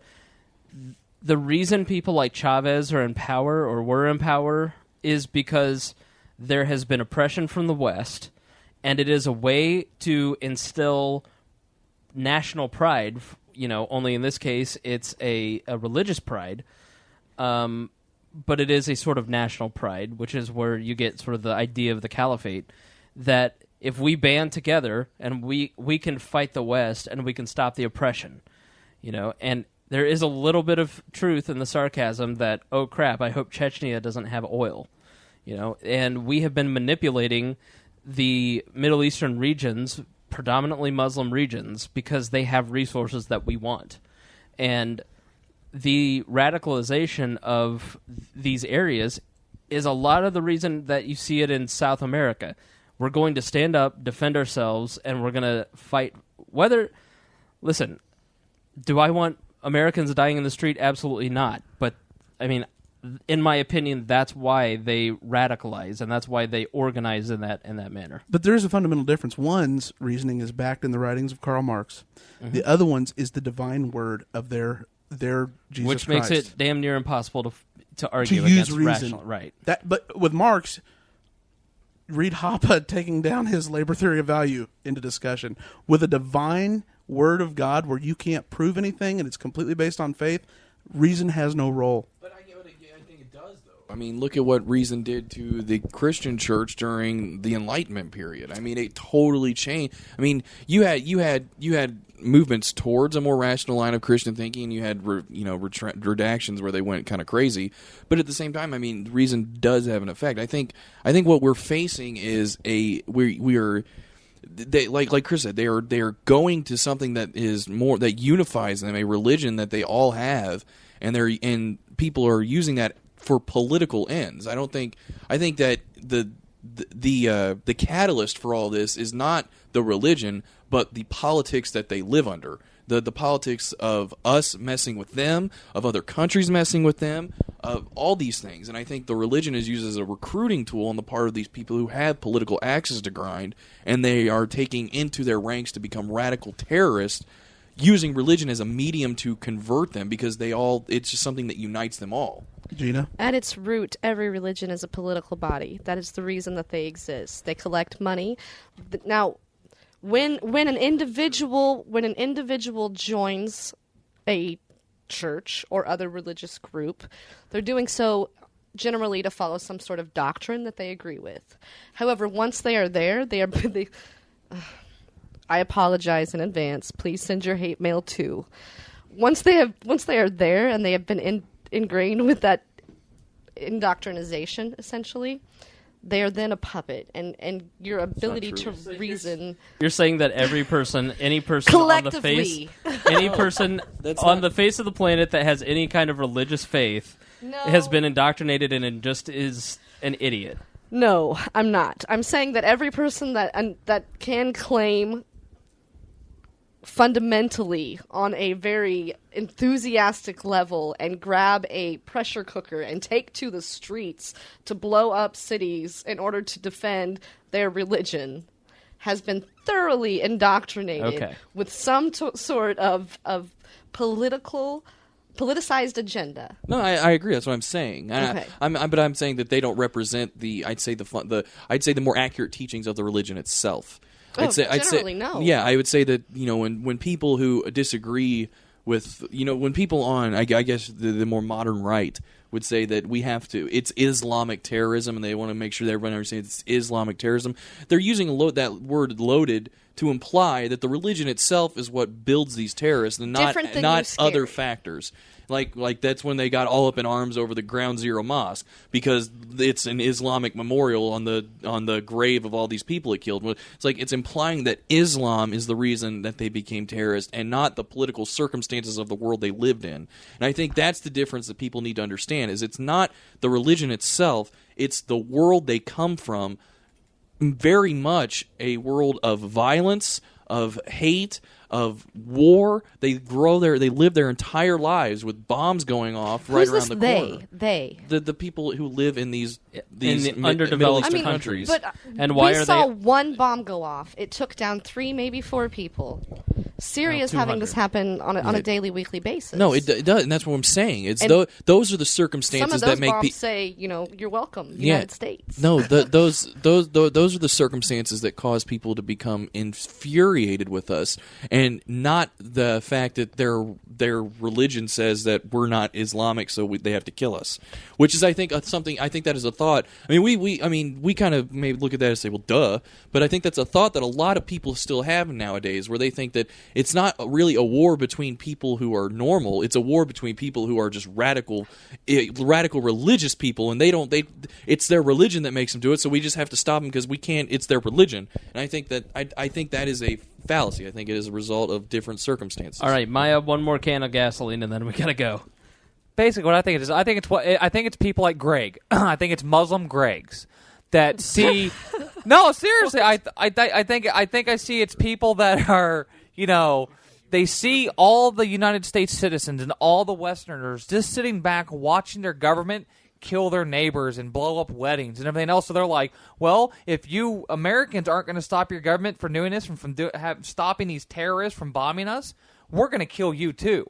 Maybe they weren't as clear as Greg was on that he don't want to necessarily kill a lot of innocent people, but I think they're just taking his basic thought philosophy and just applying it towards us from their point of view. And if you take from the beginning of our conversation, where we each sat here and thought, what the hell are we supposed to do? If the United States government declares a police state, what the F do we do?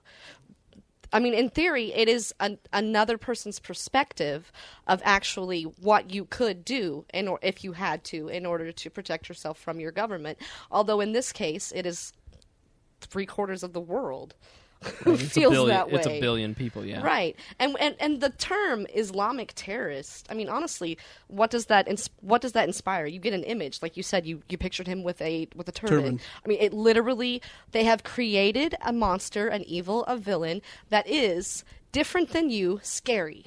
Islamic terrorist. All of this ignores history. Is that this strain, the leadership in Iran, the imams, the Shias, the Sunnis, the fundamental Sunnis, the Wahhabists in Saudi Arabia are trying to take Islam from its evolved position back to a more fundamental position. And the reason why is that it's not like Revelations for Christianity, where it's a very open-ended, like end times. For them, there are specific signs that happen. Al Qaeda chose. There are specific signs. There is a creature coming out of. There's a creature coming out of the earth. There is the seals and the horns, but this is more concrete. This is when you see the black flags of Khorasan rising out of Afghanistan. Osama bin Laden chose that flag for a very purposeful reason. They see the signs. They realize, they believe the Mahdi, their savior, is already on earth. He's in occultation. He's in hiding until certain events happen. He will come back and install a caliphate. There is a book written by one of their preeminent scholars that says the Israeli state will end in 2022.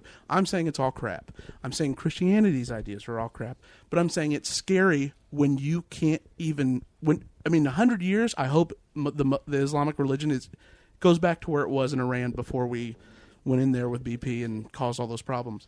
In the 50s. But we are really close to a scary place. Well, I think that's an important point to make, is that it's like all this stuff that you're talking about happened after we started only in Iran, and that's that's a different class of Muslim.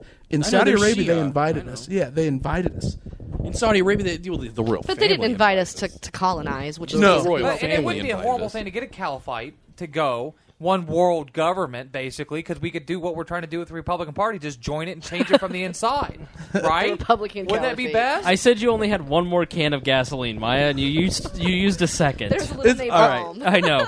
All right, let's do our end of table. I think we can stretch this out into about 9 minutes and make it a 2-hour show.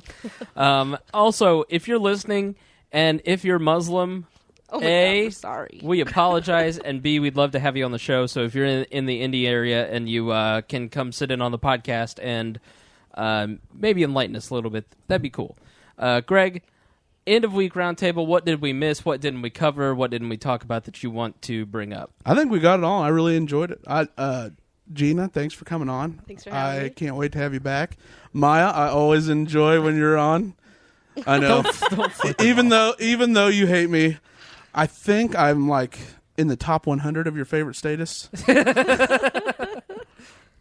Maybe. Don't get happy. Regardless, listen to her shows. Don't get happy. Don't forget CISPA. We don't have to talk about it here. We don't have time. But CISPA up for votes and whatnot. So call your senators. It already passed the House. And then I had something else. We didn't talk about the explosion again in Texas. Texas, yeah. Not much of a political story there, except maybe zoning laws. Yeah, we didn't Just keep your thoughts with them. Yeah. Yep. Do what you can.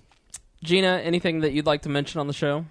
Yeah, while we're declaring it a non-political issue, it totally was a political issue. I mean, it's not terrorism so much as capitalism, but there were safety. You are that type of libertarian. That I do have something I wanted to add from earlier. Half of our audience is sitting there going, "Oh my God, never have her on again," and then the other half is like, "Finally, someone that represents us," which is what we're all about. I also wanted to mention that I was watching the news today, and what I was describing in the chat as far as the response to the immigration bill was all over the talking heads. All they were talking about was turning the immigration debate into how do we stop these kind of naturalized citizens from ever happening again. Because so many of these naturalized citizens have done this. Oh, I know, and man, did I hit the nail on the head or what. I would had to run, stroke but my if own I ego were a for minute. senator or in the House, I would run for the hills, and I'd be like, well, we'll take it up with the next president and let this die down. I know. So but let it me was just ask like, you- Good Lord. let me ask you, I was Miss so right. Gena Martinez. Yes, go ahead. Let's talk about capitalism because No, Hold on, this I- is no, way no, it's too okay. long. Minutes This left. might not be that bad because I'm not anti-capitalism. It's just that in this particular situation, as I understand it, there were OSHA and certain safety requirements that were overlooked in favor of profits. And Go yet, ahead. and yet, OSHA is responsible for inspecting them because we, as a nation, channeling Maya, have turned over safety of working conditions to the government through OSHA, and OSHA failed to inspect that particular plant in 5 years. Just like And the we as BP oil spill. Interesting. Interesting. It is interesting. Yet, Are maybe they, So are, there's are they maybe absolutely let us- clear that it was that it was a fail? Like there was something that OSHA could have caught that would have prevented this from happening, or is You it? can never be absolutely Well, I'm just clear, saying but because I mean it could just be a totally like a straw man. It I could, I the understand. OSHA thing could be a straw I man. understand your point, which is that you should care about the safety of your workers and Right. the 400 people that live around your plant, but it's unfair to blame capitalism when we've depended on the government to tell us what makes our workplace safe. Well, then it and blows up. from what I know, the explosion my point was going to be in favor of labor unions, to be honest with you. But go ahead. The explosion was an Creighton's head just accident. It was a exploded. horrible thing, and accidents happen. Yeah, maybe there could have been an extra, $100,000 spent on new safety things, and he could have fired about 5 people and then had, labor disputes. But it was an accident. Shit happens. It was, a backdraft caused a massive explosion. You can't really prevent that with new OSHA regulations. It's just impossible. OSHA should say Not new wind can only go one direction. It has to be built. You cannot operate the factory unless you have the proper wind. They would coming make it to the illegal factory. for southern winds. Yeah. I mean, it's kind of like the FDA. It's not that I'm asking for new regulations. I'm just asking that we step in and uphold the ones that we've got. The regulations that are in place could have done something to save these people. Maybe. With the FDA, there are regulations that are in place. Come on, that Maya, you can do ignoring better than that. That could save us from situations like E. coli in our cabbage. I don't want to get into this because it's a huge sticking point for me because everyone knows what OSHA is. I've worked under MSHA, which is MSHA. It's not that kind of. Say that again. It's like the Pacific and the Atlantic and yeah, it's kind of like that. So I've worked under MSHA, and it's your joke was bad, and you should feel bad. Waka waka, hurt on the that's inside. just horrible. Waka waka. And working under that actually made my job more dangerous, and I've gotten injured because of my attempt to try to follow the insane MSHA rules, and I don't think MSHA or OSHA has ever done anything really beneficial. But let's leave it at we shouldn't go into this because it'll take too long. And Whole new can of worms. Audience, I won't respond other than I disagree. All right, Gena, anything that you want to say to the audience wrapping up here? Thank you guys for listening. Apologize for my liberalness, profanity. Yeah, it's all right. No, not for my liberality is totally acceptable. I apologize for my profanity if it offends you, but I honestly don't give a This was a lot of fun, though. God I hope you guys had fun. Chris, that'll be 50 Hail Marys. Me crowd. To your knees, altar boy. You guys got to go. You're not even Catholic, right? Never mind. He's a Catholic Canadian. Last words. I am now. Okay, I guess my last words Yes. are check out the Uncontrollables this week because I tried to do my best because through inspiration from Chris Spangle and the We Are Libertarians group here and kind of thinking about Creighton, what you're kind of doing and being more active and everything else is trying to record events. So I tried to do my best to record the Libertarian State Convention this year and did interviews, things like that. So that should be uploaded this week, and it's not really promoting my show. It's promoting the Libertarian Party's convention as it's being recorded. Also, if you don't watch my show, I'm going to come for you. So just keep that in mind. Wait a minute. Did we mention earlier that somebody else won an award? Did we mention... Yeah, Maya won an award. Maya Did we mention that? Yep. We did. I didn't think... And you had to watch the led with YouTube it. channel to laugh at that. All right, so check out theuncontrollables.com. Yes. Or you can go to creatingmaya.com, and you'll find all of your favorite Creating Maya products. So, Panty liners? Panty liners? Yeah, creating Maya panty liners. What sort of things? sort of things do you sell on that their website? I don't sell anything on Creating Maya, so I'm going to have an Etsy, and I have a PayPal account, which is afbound905@yahoo.com. You can always give me money. It's my birthday this week, so... Oh, I didn't know that. Guess what I got you? Nothing. Yeah. A No, podcast. I gave you everything. That's what I gave you, bitch. All right. Watch your mouth. All right. Thank you all for listening. Check out Man of Steel trailer number 3 came out. No, Check don't- that out. don't check That out. is going to be an awesome flick. All right, guys. Thank you for listening to We Are Libertarians. We'll see you next week, and We'll be better next time. no, we won't. Lies. Music for We Are Libertarians is provided by Hoosier musician Brian Keith Wallen. Please check out his website, briankeithwallen.com. The song is Bad Spell. This podcast is produced by What is a Hoosier Productions.